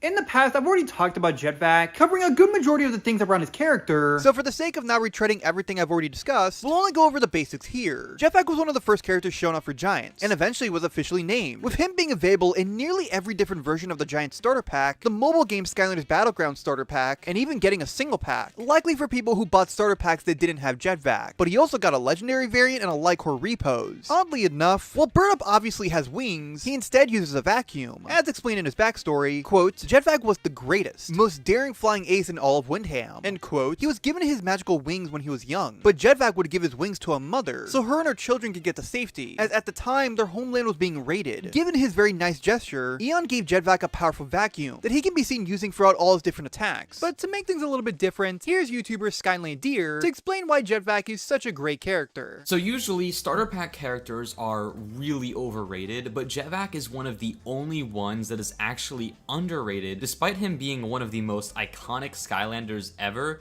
and getting way too many reposes, even for Activision standards. Now, I suspect this is because he admittedly isn't that great in Giants, and shooting air sounds pretty weak and boring if I'm honest. However, Jetvac is a lot better in the future games, particularly Swap Force, and it's not because of his new Series 2 Wow Pow. You could honestly argue that the stat buffs of Legendary Jetvac outweigh the Charged Shot, which does like 80 damage in Swap Force, but the real reason Jetvac is literally better than the community's most popular Skylander, Magna Charge, is because of some revolutionary tech known as corkscrew loops. You have to choose the corkscrew path for it to work, and it works in every game except Giants. But it does insane damage and also makes Jetvac really fast. I think the only characters better than him in Swap Force are like the best Swap Force combinations possible.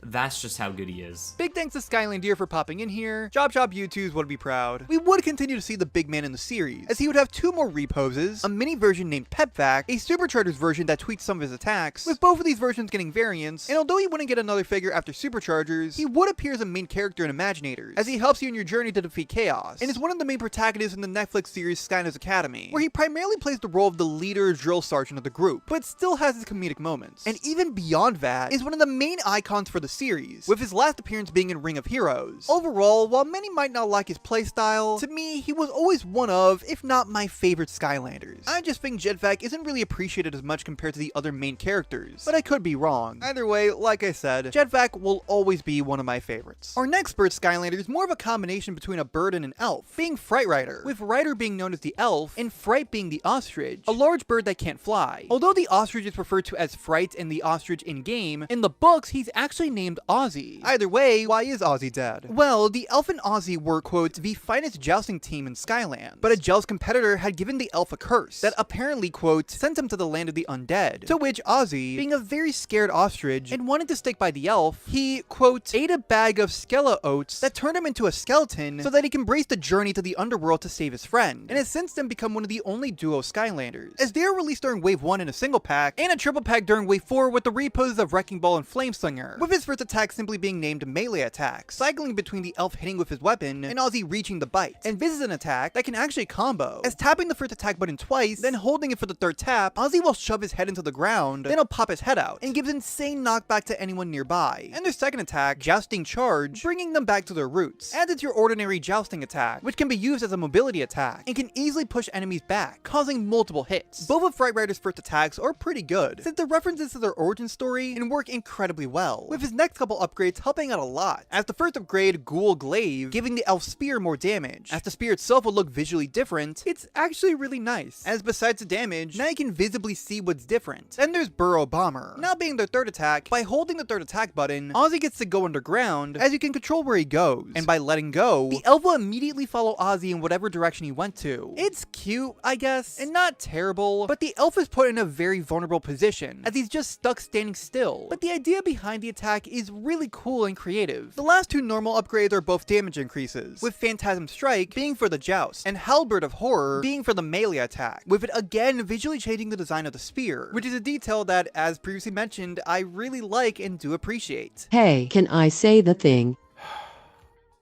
Yay, now it's time for Fright Rider's paths. His top path is named Sir Lancelot, which focuses on the melee attacks, with his first upgrade being Fright Rider combos. Real nice name there. It provides 2 new combos that you can do. By tapping the first attack button twice, then holding the second attack button, he'll perform Spear Volt, where the elf gets off of Ozzy and does a massive slam with his spear, as it also sends a wave that can cause damage. As for the other combo, by tapping the first attack button twice, and now holding the third attack button, he'll perform Skull Slam. Ozzy will hold his head up, where he can still move around, but once you let go of the button, he slams his head on the ground. Besides the fact that I hope he's okay, I don't like birds getting hurt. Both combos are really useful given the circumstances, are really cool to see, and utilizes both of the different characters' aspects that make them unique. Flock of Fury is where you hold the first attack button, sparkles will flash around Fright Rider, indicating that the attack can be used, where multiple dead ostriches will pop out of the ground. I love it, especially if a bunch of enemies are attacking you. You can use the attack to cover a wide area. And then there's Supreme Spear, where it's the max amount of damage that the spear can do, basically a damage upgrade for the spear, and once again giving a visual change for the spear. This is one of my personal favorite spears he has, and this path is just amazing, as it gives plenty of really great upgrades for the spear. But does that mean that his bottom path, named the Joust Jockey, isn't useful? Well, let's find out. This path revolves around the jousting attack, as the first upgrade, named the Joust Juice, is where the jousting's faster and does more damage. Entombment Strike, while performing the second attack, press the third attack button, Ozzy will hide underground, and the elf will fly in the air. Then he'll slam his spear onto the ground, causing a fair amount of damage, and giving giving tons of knockback. Lastly, there's 360 degrees of spear. Again, while jousting, press the first attack button, to which the elf will swing around his spear in a 360 motion. Listen, I love the idea of this upgrade, but it has its downsides. It does less damage compared to the main attack, and also has this weird lag if he hits someone. I really feel like it could have benefited if it had knockback. The bottom half is just okay, but I'm still gonna be sticking with the top half. His soul gem is named the Real Drag. After getting dragged by Ozzy during the third attack, the elf sphere will drag enemies if they get hit by it, giving good knockback when it's over. Not bad, but how could I criticize Fright Rider? If it isn't obvious, I like them. The idea behind their character is creative, their playstyle is fun. How could they not bring him back? They did not bring him back. Technically speaking, Fright Rider is the other forgotten Skylander, as out of all the new core characters from Giants, Fright Rider is the only one to never be brought back in a later game. Although, he doesn't have it as bad compared to Sunburn, as in Giants he was given a glow-in-the-dark variant, but it wasn't released in America, and only in places like the United Kingdom and Australia. Fright Rider would also get a special Halloween variant, which you would have a chance of getting if you bought a specific free-to-lay bag. But despite the unique image of Fright Rider on the bag, the Halloween variant, alongside the glow-in-the-dark variant, would show up as the normal version of Fright Rider when tapping him into the game. I also think his death animation is really cute. Overall, Fright Rider is a great character, but many have considered him bad, which to some extent I kind of understand. But with Fright Rider, I love the idea around his character. With his attacks, backstory, and design, they made the duo one of my personal favorite birds. In fact, the prices for him are the only thing I'd say is bad. While the original Fright Rider is worth around $5, both of his chase variants are quite expensive given how difficult it was and still is to get them. For inbox prices, glow-in-the-dark Fright Rider goes for around $50 to $60, and the Halloween free-to-lay variant goes for crazy numbers. At bare minimum, he goes for over $100, and at most for $300. While we're technically done with the Giants birds, there's technically one more that's associated with one of the most iconic characters from the game. T-Rex himself is obviously not a bird, but since he's the most well-known thing that birds live in, you know, a tree, it's pretty funny that his soul gem involves a bird, with it being named Woodpecker Pal, as a woodpecker is just chilling in a nest on T-Rex's head, and the bird occasionally flies out, attacking enemies. The woodpecker also shows up in his gnarly variant, and once T-Rex's mini version, Barkley, was made into a playable character in Trap Team, his soul gem would also be the woodpecker, although in Trap Team, Barkley simply just had the bird hanging out on his head. But starting in Superchargers, the nest was given to him as well, and of course his gnarly variant also has the woodpecker. It should be noted that regardless of which of the trees you play as, all the woodpeckers do the same damage. Is the woodpecker useful? Yes, but it's not the only thing you should rely on. If you are interested in seeing the bird for yourself, all these figures are pretty simple to get. As T-Rex is worth less than $5, his gnarly variant is priced at $10. As for Barkley, his sidekick and mini versions are both $15 each, and Barkley's gnarly variant being the most expensive, at around $24 to $30. And those were the Giants birds. I'd say so far, Giants has my favorite birds,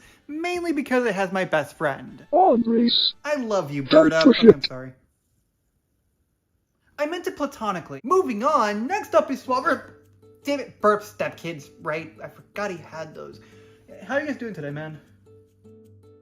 You know what? I never get to talk to you guys, so why don't we talk about the Swamp Force birds? Which, funny enough, our first two birds are actually the same type of birds that you guys are. Free Ranger, who's a chicken, and Hoot Loop being an owl, with both of the birds being swappers, and were some of the first characters released for Swap Force. Starting with Free Ranger, he was released in various different packs, like a single pack, the 3DS starter pack, and a double pack with Nitro Magna Charge, only at Target. But Free Ranger was also given a legendary variant during the same wave, only at Toys R Us. Free Ranger has an interesting backstory. His egg was struck with lightning, and he would become the, quote, greatest storm chaser ever known, as he would constantly pursue hurricanes and tornadoes. But there was one storm that was very different, and moments before Free Ranger went into it, Eon had stopped him, informing Free Ranger that the storm was the darkness. And moving forward, he became a Skylander and defended the Cloudbreak Island, where every 100 years, the elementals would show up to replenish the magic in Skylands, but the darkness would attack. Even though the Skylanders were winning the battle, the volcano would erupt, which caused the Skylanders to be sucked in, and gain the ability to swap their tops and bottoms. And even though we don't see Free Ranger swapping, since he was already there, it's safe to assume that this was how he gained the ability to swap. It should be noted that the swappers have a little bit of a different system when it comes to their upgrades, as both their top and bottom halves have their own upgrades. So starting with Free Ranger's top half, it's used for his first and third attacks. Free Ranger has weapons named Stormblade, which he has his first attack named Stormblade Slash, with the first two slashes being basic hits with one arm or the other, but by tapping the first attack button twice, then for the third tap, being a big hit with both arms, which is very nice and an oddly satisfying first attack. The first upgrade gives us his third attack, named Eyes of the Storm. Free Ranger shoots a lightning bolt from his eyes. It actually stuns the first enemy you hit with it, and the lightning bolt also goes over to other enemies who are nearby. I always remember this attack not being very useful when I was younger, but I'm glad I was wrong. It's not terrible at all, and can be useful if you use in combination with his first attack, especially with his next upgrade, named Charge Blades, as now the Stormblade will be given a damage boost. Next up, there's Gal Slash. Now when doing the first attack free button combo, on the third hit, Free Ranger will send out a big blast of wind, which can be used as a projectile. Now for the top half's paths, I dare you to say that 3 times fast. His top half, named Wind Slasher, revolve around the Stormblades, with the first upgrade named Slicing Storm. By holding the first attack button, you're able to charge up the Stormblade, so you can consistently slash, with the final blow being a powerful hit, as the next upgrade, Feather Fury, gives it more damage. Yeah, it works fairly well. Every hit of the attack feels worth using, even if it's not the most convenient attack to use. But the other path, Storm Focus, also has its benefits. It focuses around the lightning, as the first upgrade, named Lightning Strikes Thrice, you can charge up the third attack by holding the third attack button, and by letting go, a big blast of lightning will shoot out, causing more damage and going in a much further area. Like, much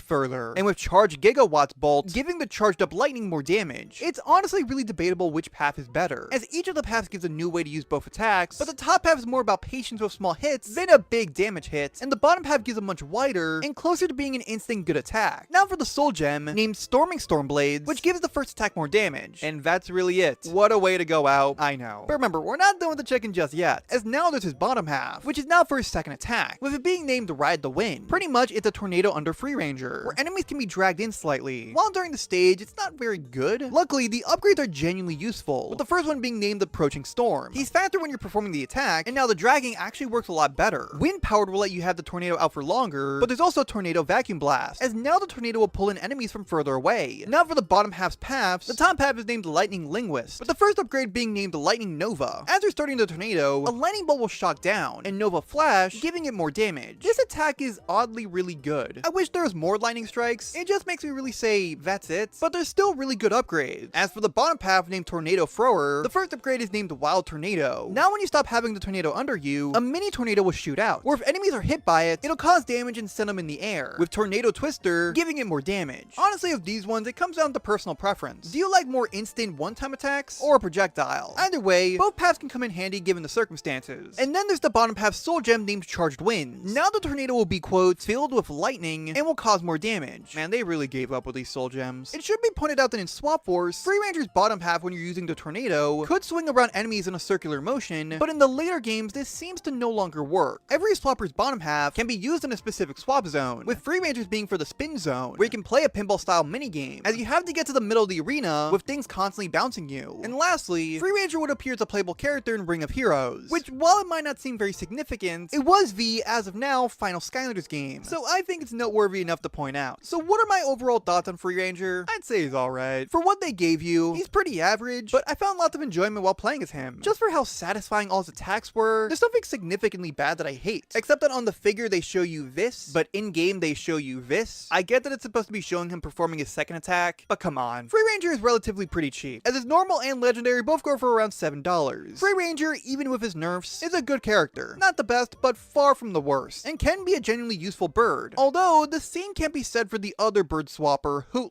As previously mentioned, it was also released at the launch of the game. It was also given a variant being Enchanted Hoot during Wave 1. As you can see, it's more of a white and black version of the character, but if you put him out in the sun, he'll actually get a fade of blue. In fact, if he plays this variant in-game, he switches between being white and blue during the duration of playing. Very magical if I do have to say. In fact, he was able to learn a lot of his magic-related skills due to him being raised by a bunch of magicians in Skyland's famous circus. Quote, at a young age, he perfected illusions and spells that only the very best of their guild could perform, and even mastered the art of teleportation. And during his time at the circus, he would be the star of the show. But one day, the circus would be attacked by a lot of greebles. However, Hoot was able to take them all down, which impressed the audience as well as Eon. So moving forward, he would become a Skylander. And although we don't see Hoot in the beginning of Swap Force, considering the fact that he's a magician, it's not too much of a stretch to believe that it's possible this was how he became a swapper. Like he might have just ripped himself in half or something, I don't know. Starting with his top half, the first attack named Deja Boom, Hoot shoots through his wand, which is a tiny beam that once it hits an enemy, it deals okay damage, then goes over to a different enemy, but does significantly less than the original hit. It's just okay, especially compared to his third attack, which is conveniently the first upgrade, named Hypnotism. By holding the third attack button, Hoot will start shooting hypnotizing waves through his eyes, as enemies caught in the waves will be damaged and slow down. The damage is fine, as it can hit an enemy multiple times, but the slowdown itself only lasts a small amount of time. I'm not saying that it has to last forever or longer, but there's no real point to use the attack, the first attack is okay, but that means it needs a just as, if not better, third attack to balance it out. But the third attack is arguably worse. The next upgrade is Trictia, and there's a good reason, as instead of actually helping you fight better by, upgrading Hoot Loop's bad attacks, it gives better armor, which reduces the amount of damage that Hoot Loop takes. You're hilarious. You're really fucking hilarious. Next up is Flashback. Now with the first attack, the small beam will bounce off enemies 3 times, with the last hit causing a small explosion, which sounds good, but remember, the bounces still cause less damage, but the explosion is the most disappointing, as it causes even less damage, making it pretty much pointless. Now let's get to Hoot Loop's top half paths, as the top half is named Dreamweaver, giving a new way to play with the wand, as the first upgrade is named the Dream Beam. By holding the first attack button, a long string of beam will shoot at the wand. The beam actually has some good distance, and causes good damage, as it constantly damages enemies caught in the beam, and Bad Dream's beam gives the beam more damage. The attack itself can be compared to Double Trouble's first attack, which is a beam shooting out of a staff, but there's one major difference. While Double Trouble's staff beam stays locked onto an enemy, even if Double Trouble moves in every direction, Hoot Loop's wand beam will shoot in the direction he's facing. This is a matter of personal preference, but I think Hoot Loop's staff beam is worse. Double Trouble's attack always felt very fluid and incredibly easy to control, while with Hoot Loop, you constantly have to face different directions to actually hit an enemy. Again though, that's just what I think. It's still very good, and honestly it's probably his best attack, but it still has its problems. But let's take a look at his bottom path, named Hypno Owl, which gives upgrades to the Hypnotism attack. With the first upgrade named Mass Hypnosis, it gives the third attack a much larger area to hit enemies, as the next upgrade, Deep Asleep, can help with this, as it gives more damage to the third attack. Now these are good upgrades to the third attack, but like I said, I never really found it very useful. Even then, the top half still provides a really good attack, so I'd say go for that one instead. Now there's Hoot Loop's Soul Gem, named Wand of Dreams. When shooting with the wand, along with the main shot, 2 smaller shots will shoot as well, but as expected, the small shots will cause less damage than the main shot.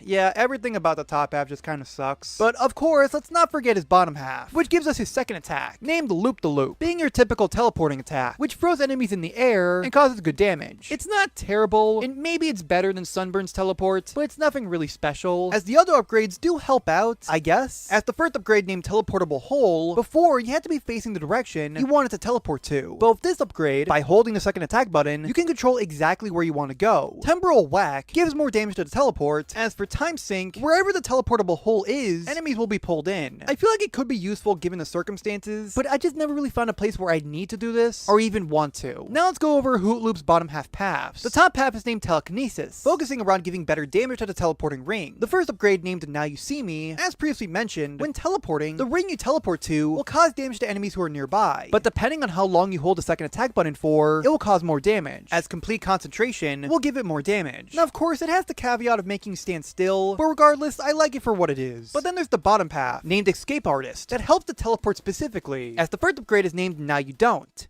Oh. After teleporting, press the jump button to appear back at the original place you teleported from, with Teleport Turbulence giving a damage increase for all the teleporting attacks. Honestly, it's kind of tough for me to say which path is better. They both have benefits, like giving tons of damage, or a new way to play, but they also have their downsides, as it makes you vulnerable, or is just kind of boring. Now for the Soul Gem, named Infinite Loop. Hold the second attack button so you can aim the ring, and place the ring under Hoot Loop, and let go of the button, as multiple rings will show up and explode in a rapid fashion, giving a pretty good amount of damage. It's probably the best use of the bottom half, as I genuinely like how quickly the attack can be used. Hoot Loop's bottom half can also be used to enter the teleporting swap zone. You move around in a large area by teleporting, collecting a certain amount of magic ruins. And lastly, as a small side note, the image for when you're using the normal version of Hoot Loop in Imaginators is its enchanted version. It's pretty obvious that this wasn't intended, and it's clearly some kind of mistake, and even then it's something that's not exclusive to just him, but it's interesting nonetheless. Overall, as much as I like Hoot Loop as a character and his design, I have to be honest, Hoot Loop might just be the worst bird Skylander. Now look, as we'll go over later, technically the bird villains are worse, playability wise, but at least with them they can be cute or interesting. With Hoot Loop, however, the only thing that makes him interesting is that he's one of the only bird swappers, and since there's only 16 or 17 of them I guess, that is kinda cool, but his attacks just don't offer anything useful. Aside from a few attacks, it always feels like you're not dealing any damage. Many, if not all of his attacks can be replicated by other better characters, and on top of that, he's not the only teleporting swapper. That in itself itself is not a problem, but it's who the other swapper is. Night Shift. You know, the swapper where his bottom half is considered one of, if not the best of all the swappers. Literally the only reason you'd want Hoot Loop is when Swap Force was released and he was the only teleporting swapper. But we're forgetting one thing. Since Hoot Loop, alongside Free Ranger, are both swappers, you can simply just swap them between each other or with other swappers, with there being a total of 31 different combinations for each bird for all of the top and bottom halves, or 33 if you're including templates, meaning you could give them the best, or just make Hoot Loop even worse. It's such a shame too, as he's pretty easy to get, as both his figures are priced around $8 or $9 each. Look, I know I've been overly critical of Hoot Loop, and I genuinely don't want to. I remember him being one of my first swappers, and prior to me playing as him again, I genuinely don't remember Hoot Loop being this bad, but after looking at him, for his designs, attacks, his backstory, and in general how much I actually like playing as him, there's simply characters that do everything better. Even judging him on his own, he's just a bad character. I know critically speaking there might be other characters that are worse, but in my opinion, Hoot Loop is the worst bird in Skylanders.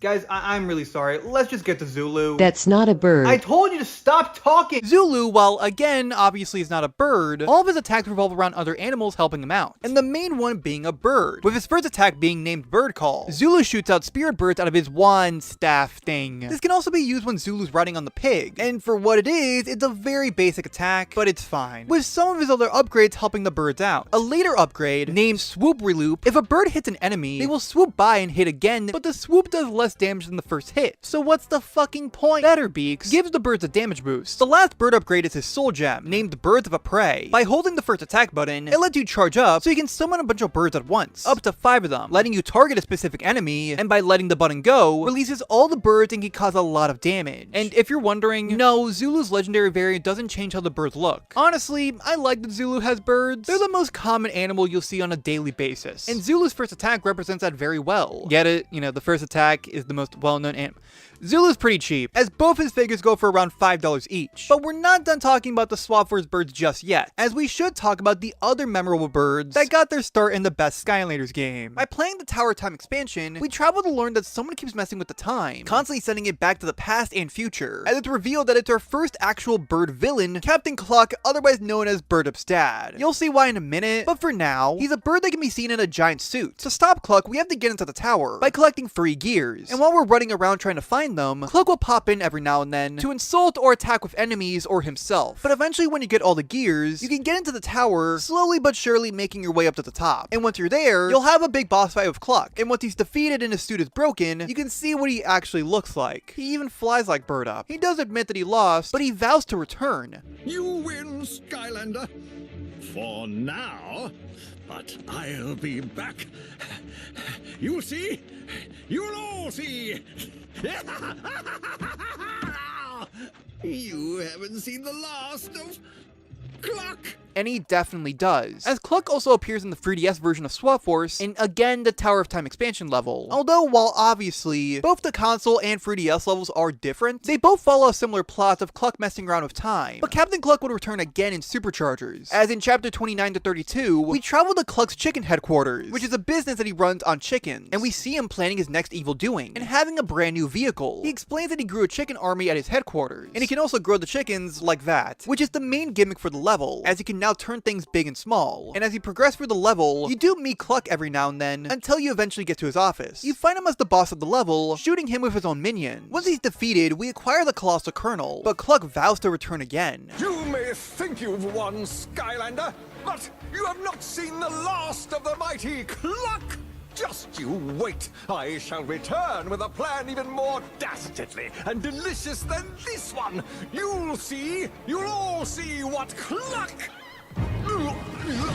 And he technically wasn't lying, but it's not in the way that you expect, as Cluck would make a playable appearance in the racing mode of Superchargers. By tapping in the Sky Trophy from the Sky Racing Action Pack, it unlocks 2 new areas in the Sky mode, with one of them being Cluck's Cuckoo Nest. And if you race on the track in the Boss Pursuit mode, Cluck is the boss. And after defeating him and tapping in the Sky Trophy again, you can actually play as Captain Cluck, in a similar way to how the traps work in Trap Team. I don't really see a difference between him and the other Sky Racers, but that doesn't even matter. Captain Cluck as a playable racer is honestly one of my favorite things from Superchargers. Cluck also appears as a playable racer in Superchargers Racing for the Wii and 3DS. You still need to tap into Sky Trophy, and Cluck's track is also back, with minor changes. And the way to get Cluck is now to get 30 stars. Other than that, he's essentially the same. And the racing mode was brought back in Imaginators. Captain Cluck and his track were here as well, although you still need the Sky Trophy to unlock Cluck as a playable racer. The track itself is unlocked regardless if you have the trophy or not. Overall, while he isn't the only bird villain, he is by far my favorite. You can tell he genuinely is a villain, and if he really puts his mind to it, Cluck can cause harm if he wants to, but he's also one of the only bird villains that actually has some personality. He's hilarious, and made all of his appearances worth it. The only ways to see Cluck are in the Tower of Time expansion piece, which goes for around $5 to $10 or so, and that one level of Superchargers, and by using the Sky Trophy, which on its own goes for around $5 or even less. But before we close out on Swap Force, I want to give a brief mention to Whiskers, a very large bird that's pretty much Tessa's best friend, as whenever Tessa needs to travel anywhere, she always uses Whiskers to travel. Some notable things are that he was captured at the beginning of Swap Force, was evilized at one point, and returned alongside Tessa in future games. Whiskers is a cool big guy, that it felt fairly wrong not to talk about him. And those were the Swap Force birds. Hey dim shit, quit talking about our dad. Oh no, brother, you're here. Not by choice. Birdup's brother! I know you're really mean to me, but I know you always mean it in a joking way. Who the fuck told you that? I hate you, Andres. Well, that's not very nice. I always imagine you being the villain in my life, which actually slides us right into the Trap Team birds. You know what? I can't do this. I'm leaving this shit. Hey, get back here. He just wants to spend time with you. Besides the mini and repos of Jetvac, there's no other birds in the main Skylanders roster for Trap Team, but there are some villains who are. Starting off with the cutest being Buzzerbeak. In Chapter 2, you have to go into a secret area that only Trap Masters can open, and you get to fight Buzzerbeak as a boss. Once you trap him with an air trap, his first attack lets him extend his propellers on his hat, and his second attack is to slam himself onto the ground. And if you do his villain quest, where Buzzerbeak's family is having a reunion and he needs to show up, you can get his evolved variant. While Buzzerbeak isn't exactly the best bird in Trap Team, everything about him is adorable. A tiny bird acting as a threat, when he really isn't, is really cute. But now let's take a look at the complete opposite. Near the end of Chapter 4, Chef Pepperjack decides to summon his secret ingredient, Cuckoo Clocker, a very large, strong bird that can be captured with a life trap. His first attack is a punch on the ground, where just tapping it is pretty strong, but charging up the punch makes it cause more damage. While his second attack is a yell, where enemies hit with it are stunned, causing no damage, but looking at how much the first attack does, I don't think that's really a problem. Despite being big and scary, he can actually sing. As seen in his villain quest, a bunch of birds need help to sound better, so Cuckoo Clocker joins them to, well...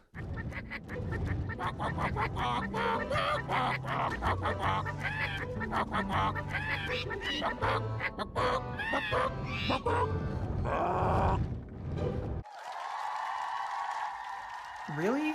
And now he has his evolved variant. We wouldn't see the next bird villain until Chapter 12, where funny enough, this one is the only villain for that level, and you don't even need to fight him. By breaking a bunch of glass, it unlocks an area where we get to fight Cross Crow, a crow with a crossbow. Hilarious, I know. You can capture him with a water trap, and his first attack are basic shots with the crossbow, where he can do a basic shot or full 360 shots. And his second attack is where he calls birds down to swoop by, and if it hits an enemy, they stick around and repeatedly hurt them. As for his villain quest, Tessa tells Cross Crow to fix Skylanders' biggest fan, so the local birds can fly properly, and once completing it, you get this. The last bird villain can be found in Chapter 15, as after killing a bunch of enemies, you're stopped by the Great Hawkmungus, otherwise known as Taekwon Crow, a ninja bird who's eventually revealed to be a part of the, at the time, new element Dark. Throughout the level, he stops you every now and then to challenge you in a game of Skystones, and while he doesn't know what a Skylander is, near the end of the level, he fights you as a boss. After trapping him, his first attack are basic slashes with a katana, and his second is to throw a set of ninja stars, and he can also jump really high. His villain quest comes from Tessa. Evil birds kidnapped a bunch of gophers for them to be in a carnival. You have to run around attacking birds while Tessa is busy finding the golden gophers. This is the most boring villain quest. It just feels like it drags on forever, but in fairness, you get this cool looking evolved variant. If it seems like I was rushing through all the villains, that's because there's just not a whole lot to say. They all seem fairly generic, and all the evolved variants do is give an increase in the damage, the play timer is longer, and they visually look different. The bird villains are not terrible, but they really don't give you much to work with. Some of the villains would show up as basic enemies throughout Trap Team, and would appear Skystones and Superchargers if you tap in a trap that has the villain in it. Although, two of these villains will be brought back in Imaginators, with the main one being Taekwon Crow, being released at the same time as Imaginators did, and also getting a variant being Mystical Taekwon Crow during Wave 3. And he is a tiny bit different, as instead of being in the dark element, he's now in the fire element, after Eon dared him to be a good guy, despite Taekwon Crow not liking when people were out of character. He would get rid of his katana, and started using a roundhouse fire kick, and also being placed in the ninja class for obvious reasons. In the past, I've already gone over his attacks, in regards to his changes to fire, but to go into more detail about him, his first attack, Shuriken's Throw, is a basic Ninja Stars attack. Unlike in Trap Team where he throws multiple tiny stars, in Imaginators he throws one large star, while his second attack named Flame Kick is the aforementioned Roundhouse Fire Kick, where he kicks leaving fire behind. Both attacks are actually pretty good for beginning attacks, as both deal a good amount of damage and does a very good job at pushing enemies back, so much so that you can just spam the kick, and his next couple upgrades make him better, but the first one being named Ricochet Shot. Now the Ninja Stars will bounce off enemies, do more damage, and also target anyone who's nearby. It bounces for a total of 3 times before flying away, although when it starts bouncing, it doesn't do as much damage as the first hit, but they still do a decent amount of damage. So with this upgrade, the damage, and if you just spam the attack, it makes him a really fun character to play as. But now his next upgrade is where the other returning villain from Trap Team would show up, as it's named after him. Taekwon Crow's new attack is where he can call Buzzerbeak to help out, as he runs around randomly attacking enemies. He's not crazy useful, and can only take a couple hits before dying. I'd say he's similar to Sonic Boom's babies, as even though Buzzerbeak isn't really helpful, he's cute to have around. And since Taekwon Crow can fight for himself, Buzzerbeak is not a negative in any sort of way. Ignite Shurikens is the next upgrade, where if you throw Ninja Stars through the fire, well, they'll be on fire and cause more damage. I think it's a good upgrade, but it is a bit of a hassle that I feel like you'd really have to go out of your way to use. The next upgrade, Firebeak, is where you can kick Buzzerbeak to cause him to be on fire, or enraged as the game calls it, which lets him do more damage and be faster. It's actually pretty good, and really easy to set up since all the required attacks are really quick to use. Now for Taekwon Crow's paths, the top path, Shuriken Slinger, focuses on the Ninja Stars. As the first upgrade, Triple Shurikens, lets you throw 3 Ninja Stars. Shuriken Flurry, by holding the first attack button for a small moment, or when the stars flash, you can throw 5 Ninja Stars. And lastly, there's Ground Saws. By holding the first attack button for an even longer time, or at least when the Ninja Stars look like they're on fire, 2 Ninja Stars will be thrown on the ground, moving in a straight line. And as a quick side note, all these upgrades can be combined with the Fire Kick. Other than that, yeah, this path is just kind of boring. Don't get me wrong, it's a good path, but that's really it. Well, that's where Taekwon Crow's bottom path, Crow Mando, comes in, which has more of a focus towards the kick and Buzzerbeak, with the first upgrade being Triple Kicks. By tapping the second attack button 3 times, Taekwon Crow can combo this into a spinning fire kick. Not only does it do a good amount of damage, providing a lot of knockback, and now there's a circle of fire on the ground. It's fairly big too, and while it's the only direct upgrade for the fire kick, it's really good. The next upgrade, Buzzer Battalion, instead of 1, now 3 Buzzerbeaks can spawn in, and the last upgrade named Fury Beak, now when Buzzerbeak's enraged, he's faster, does more damage, and explodes when he disappears. It's just okay, but a welcomed addition. Both paths have their benefits, but I prefer the bottom path, since I like how fun and interesting it is, while the top path is just a bit too chaotic, visually speaking, and I also hate holding buttons. His soul gem is named Big Mama. By holding the third attack button, a very large version of Buzzerbeak that's assumed to be the mother will show up. She basically does the same thing as the normal Buzzerbeak, but does a lot more damage. Just for the funny idea that not only is it just Buzzerbeak, but bigger, but also his mom, I'd say it's a pretty good attack. Then there's Taekwon Crow's Sky Chi Power Attack, essentially just the final smash that was given to all the Sensei characters and Imaginators, with Taekwon Crow's being named Final Fire Flurry. All it does is throw multiple large fire ninja stars. For what it is, it's just okay. Lastly, you can unlock these 2 creation pieces for the Imaginators, which every Sensei has their own unique pieces. In general, they did a pretty good job with Taekwon Crow and Buzzerbeak's inclusion in Imaginators. Last but not least, Buzzerbeak, Cuckoo Clocker, and Taekwon Crow would all appear as enemies in Ring of Heroes. But the most significant thing to say is that Buzzerbeak and Cuckoo Clocker had at least one variant, with each of them changing their element. But Taekwon Crow's only variant, being his original self, had him back in the dark element. Make of this what you will. Overall though, the Trap Team villains are interesting to say the least. If you're looking at them in a critical way, they might be the worst birds in Skylanders, since they don't really provide anything special that's exclusive to just them, as you could argue there are Skylanders out there that have fairly similar traits to them. And it just seems like they're a fairly lazy addition, just to fill up the Trap Team villains roster. But I don't think they're that bad. They're adorable, interesting, unique, or fun to play as in their own way. So while I personally don't really like them as much compared to the other birds, that doesn't mean that they shouldn't exist. Besides Taekwon Crow, he's easily one of my top 5 favorite birds. The prices for every trap vary, so going with the cheapest option, the Life Hammer and the Water Tiki traps go for around $1, the Air Chughead and the Air Screamer both go for around $5, the Dark Trap goes for around $40 to $50, as for Taekwon Crow, his original version goes for around $15, while his Mystical goes for around double the price. And those were the Trap Team birds, and are you okay? No, leave me the fuck alone.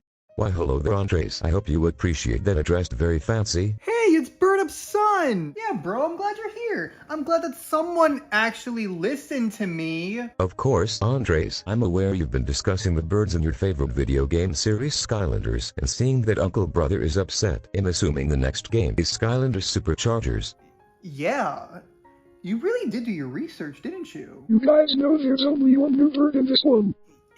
Yeah, Supercharged is the game that gives the lowest amount of new birds in the series. But with the one and only new bird they gave us, she quickly became one of, if not my favorite bird in Skylanders. Besides my little buddy, of course. Stormblade is the only new playable bird introduced in Superchargers. She had a fairly interesting development. As seen in concept art, Stormblade is seen more as a peacock, being a lot more colorful or dark, and it seems that her element wasn't always going to be air. But in her final current appearance, she's a lark. She was released at the launch of the game, as well as her vehicle, the Sky Slicer, but she also has a very special chase variant. It is very detailed, figurine-wise, and even having its own artwork on the packaging, which is more than what you could say compared to most other chase variants, as it even has its own name, being Snowbright Stormblade. Sadly, as expected, when tapping it into the game, Stormblade still shows up as her normal self, and even then the chase variant was only given out as an employee exclusive. Stormblade was willing to do a lot, just to see if it was possible to do something, like trying to see if there was a bottom to Skyland. She would take a big leap, assumingly flying, and eventually made her vehicle, but still had no success. Stormblade attempted to ask Eon, and well, the rest is history, as now she's a Skylander. Her first attack, Featherblade's Fro, Stormblade can shoot feathers that are very sharp. It is a fairly simple attack, but the blades can actually be shot very quickly, making a basic attack a pretty good one, as you can easily just spam the attack for easy damage. You can also use it in the air, as she will briefly pause in the air to shoot the feathers. Her second attack, Steeled Winds, by tapping the second attack button, it's a dash forward, causing decent damage, but by holding the second attack button, after dashing, she will spin in the air for as long as you hold the button. While it doesn't do much damage compared to the dash, it still repeatedly damages enemies, so it's not really an issue. In fact, it's actually pretty decent for what it is. The first upgrade, Cyclone Surge, now being her third attack. Stormblade will jump and spin in the air, with it hurting nearby enemies. I think it's okay. The attack does very little knockback, or even stuns enemies, so you're always leaving yourself open to get hit. Again, it's fine. I just wish it could do more than just damage. The next upgrade, Storm Dive, being an upgrade for the second attack. Now when in the air, the second attack will send you down, and continues to move in the direction you're facing in, and that's all it does. It's good, but I feel like this should have been something that's already a part of the second attack, as there's very little difference from doing the second attack on the ground or in the air. Stormblade's next upgrade is Fan of Feathers. During the third attack, feathers will shoot out in every direction, which yeah, I actually think that's pretty good. Unfortunately, the one caveat is that it's very difficult to hit a particular enemy, and does a little less damage compared to the first attack. That's not to say it's not useful, as if you're fighting a group of enemies, you can easily spam the attack. Overall, not bad. Next up is Feather Barrage. By holding the first attack button, you charge up to shoot multiple feathers in a rapid fashion. I like it. Maybe it's not very useful in every situation, but it's funny and fun to use. Let's begin to discuss the paths for Stormblade. Her top half is named Wind Warrior, giving upgrades for the dash, kicking things off with Wind Wall. When performing the second or third attack, they can now protect you from projectiles by destroying them. The next upgrade, Sharpened Winds, gives the second attack more damage. In Downdraft, now if you hit someone with the dash, it'll slow them down. Man, this path is just shit, especially compared to her bottom path named Blade Dancer, giving more of a focus towards the feathers. The first upgrade, named Fistful of Feathers, while in the air, by tapping the first attack button 3 times, it'll let you shoot multiple feathers in a bit of a wider area. The next upgrade, now upgrade the Feathered Blade to be Storm Size, which gives more damage to the feathers. And lastly, there's Feather the Storm. By constantly tapping the third attack button, a hurricane will form under her, where you can still move around. Okay, I'm not even gonna try to be nice, this is probably the worst upgrade. It does all the things wrong that the third attack had before, but worse as you can barely move or even hit anyone. The bottom path is still better than the top path though. Now there's her Soul Gem, named Feather Weather. By holding the first attack button in the air, she flies into the sky for a moment, causing thunder to show up. Once Stormblade lands, there will be a shower of feather blades. This is actually my favorite Soul Gem of all the birds. It makes complete sense for her, with it dealing a great amount of damage to justify using. I feel like I've been fairly negative towards Stormblade this entire time, but I genuinely do like playing as her. She's a fun character to play as. With Stormblade being one of the 20 superchargers, she can supercharge her vehicle, allowing it to have more health and cause more damage. But in Supercharger specifically, it will allow you to play her Supercharge Challenge, named the Lightning Run, with it being a basic, complete the race as fast as possible minigame. Speaking of the vehicle, the Sky Slicer is pretty basic, and while that sounds bad, I don't think it is. It's the one that really anyone can pick up and understand, so it's not terrible, there's just not much to say. Lastly, Stormblade's also been in stuff like Skylanders Battlecast and Ring of Heroes, but interestingly enough, in the racing mode for Imaginators, Stormblade's vehicle was given an instant variant, being the Instant Sky Slicer. Now, putting aside the fact that an instant sky vehicle already existed, being Instant Stealth's vehicle, the Instant Stealth Stinger, which was a personable option, used primarily in the mobile version of Superchargers, but technically also works in the console versions of Superchargers. So realistically speaking, they could have easily just copy and pasted this over, instead of creating a whole new variant for Stormblade's vehicle. What I'm trying to say is, why does this exist? The Instant Sky Slicer is literally the exact same as the original. Same health, same damage, and can even be supercharged if you're using Stormblade. Overall, I really like Stormblade. To me, she's really the most bird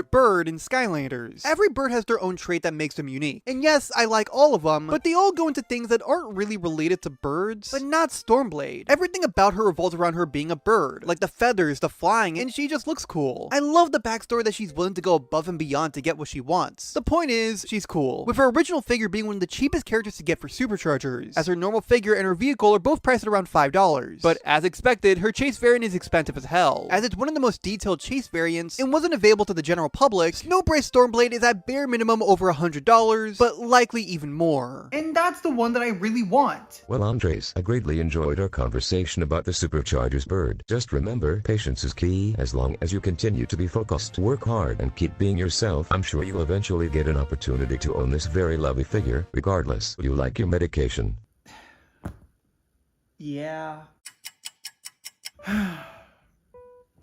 Oh, look, I finally decided to show up. I was busy arguing with people on Twitter. By the way, they are still bringing up your U2's videos. There's one game left to talk about, and I think I left the best for last. I mean birds-wise, because games-wise, Imaginators is the worst one, and I hate that I always have to Just start the conversation. Starting off with the basics, obviously we've already talked about Jetvac, Taekwon Crow, and Captain Cluck's inclusion in the game, but there's also Chaos's bird. He's primarily a comic relief character, and that's it. Like, really, Imaginators is the first and only time he's ever been in the game, and as far as I'm aware, it's never explained why he's there. He's just a silly Billy. Our first bird Skylander in Imaginators is one of the most well-known characters that came from the game, Kingpen, who is a penguin, which even though I personally don't consider penguins birds, they technically are, so... Kingpen was released in every version of the Imaginators starter pack, and was also given a dark variant, which was available in the Dark Edition starter pack, and being in the Brawler class, as all the new characters introduced in Imaginators are the new senseis, and are associated with the type of fighting style that they use. In his backstory, it explained that Kingpen was a very skilled fighter, but a Yeti had visited him, and turned him into an unstoppable force. Although, after Kingpen became Skylander, and eventually became the leader of the senseis, he wanted to see the Yeti again to express his gratitude. But when he went searching, Kingpen wasn't able to find them, putting into question if the Yeti ever even existed. Questionable, mysterious lore aside, I like how he actually waddles around like a penguin. His first attack, named Penguin Combo, is a simple punch, and this can be comboed if you push the first attack button 4 times, where all the punches do a lot of damage. The third punch is a uppercut, and pushes enemies forward, and the last hit being a punch onto the ground, having insane knockback and gives the most damage. If you use the attack in the air, Kingpen will do a classic swan dive, which is also pretty good. If it isn't painfully obvious, it's a great starting attack. Even if it's simple and basic, the attack is actually really good. If you combo it with his second attack, named Frost Breath, which is Kingpen shooting out ice, and if you hit an enemy, or they walk into it, they're damaged and frozen for a brief moment, but you can take the time to hit them with your punches. These are really good first attacks, that they're actually starting to convince me that penguins are actually useful. And that's why I ruined your audio. His first upgrade gives us a third attack named Penguin Drill, being a basic dash attack, with a hit doing a very low amount of damage, but the attack can hit multiple times, so it can stack up quickly, but the attack doesn't give any sort of knockback. Really, it just feels like you're using it for the sake of using it. It feels very uncontrollable to use and gives very little damage, that I never really went out of my way to use it. Well, it's a good thing that the next upgrade, Giga Drill, gives the Penguin Drill more damage. I mean, yeah, that's good, but it's still not an attack that I'd use. Ice Charge 1 Level 1 Ice Arena is the next upgrade, that can be leveled up in future upgrades that we'll go over in a moment. To use the attack, you need to charge it up by breaking some of the ice that is sent out from the Frost Breath. It's ready when Kingpen's ponytail starts glowing, and by holding the second attack button, it lets you create an ice wall, which can cause damage, but when you're inside the ice arena, his armor and damage are increased, and enemies who are near the ice shards can be damaged. It's good, just kinda odd to use. His next upgrade is Froster Breath, as the range of the Frost Breath is increased, which is actually really good, as if you're standing in the middle of the arena, for example, you can pretty much reach any enemy.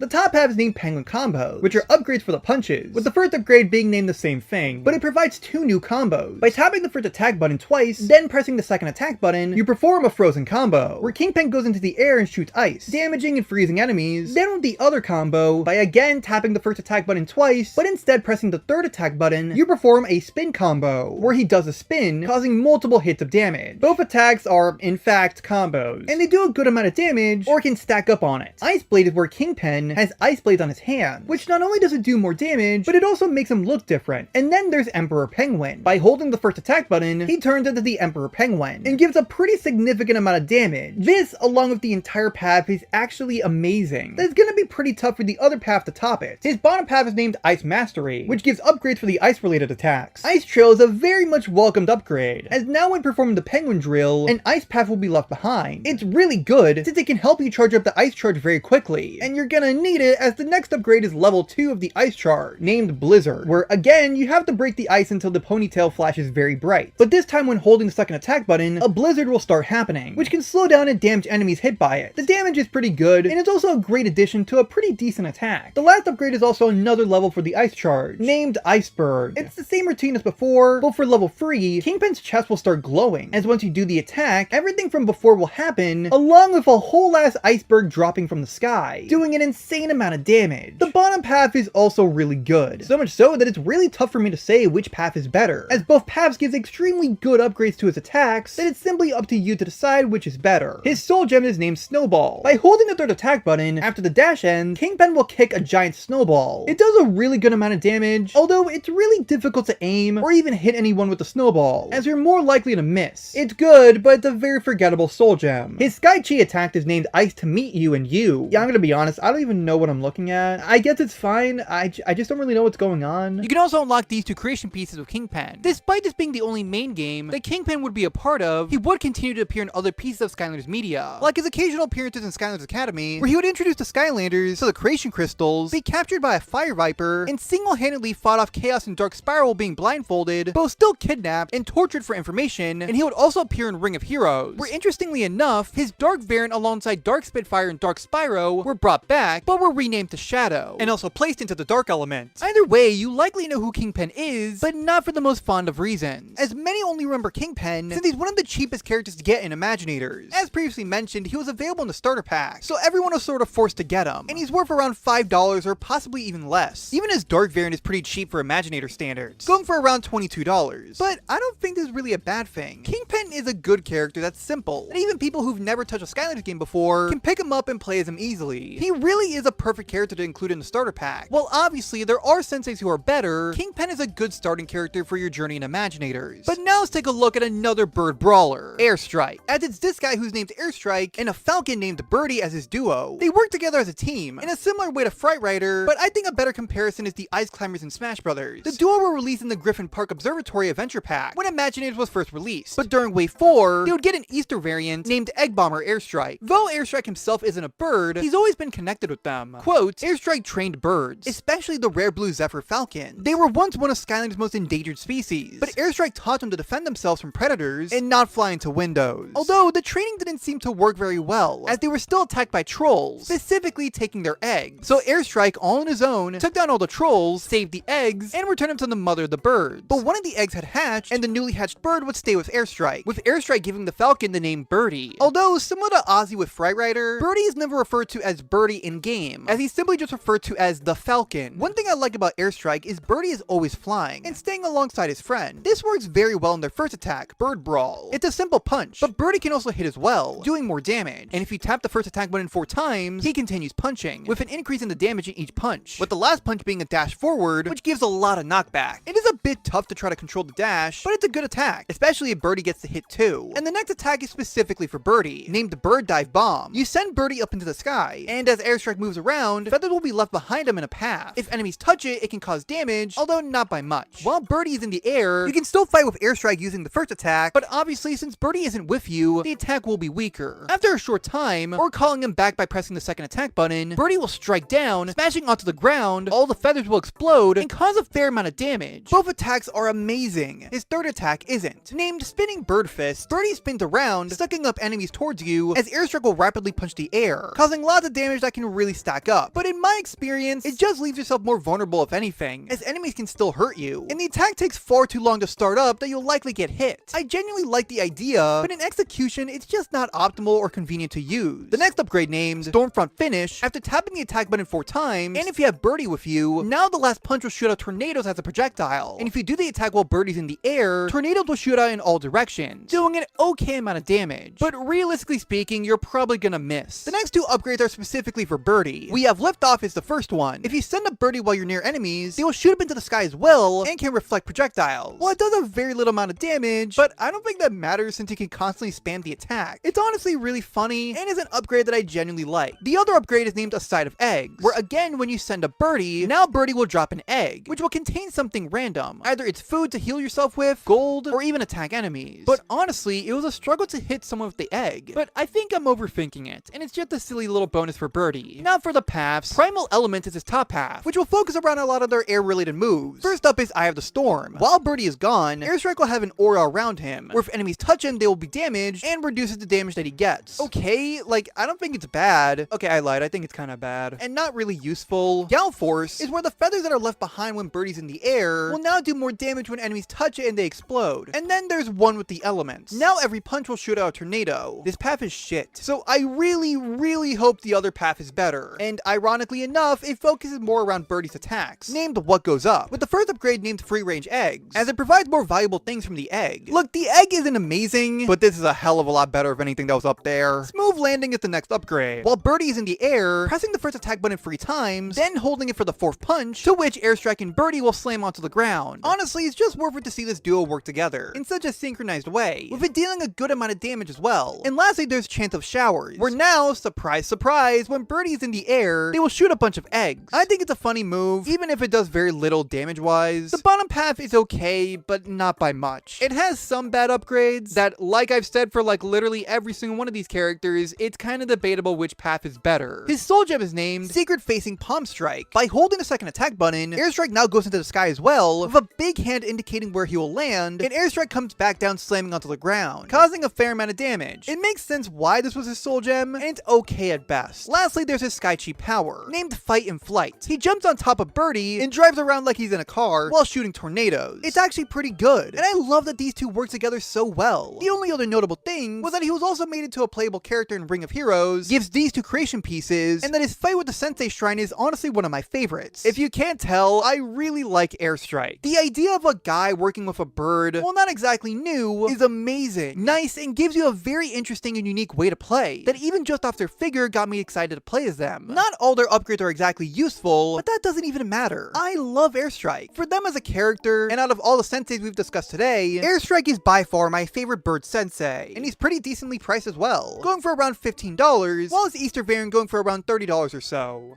Oh, hey nephew, what's up? Oh, that, right. So, there's technically one more bird, and it's the one that you can create. The main gimmick of Imaginators is where you can create your own Skylander. As much as I don't like Imaginators, I have to give credit where credit's due. They really did give you the ability to create your own character, with there being multiple different ways of collecting new creation pieces, and even some of these are bird related. But arguably, there's something that's more significant. By tapping in a creation crystal from a certain element, you unlock a new set, so you can play around with them with your Imaginators, with every element having a different set. But specifically, the air creation crystal unlocks the bird set, meaning you could create your own bird Skylander. So for a little while now, I've had a custom Skylander of someone that you may know. Too cool for my sarcasm.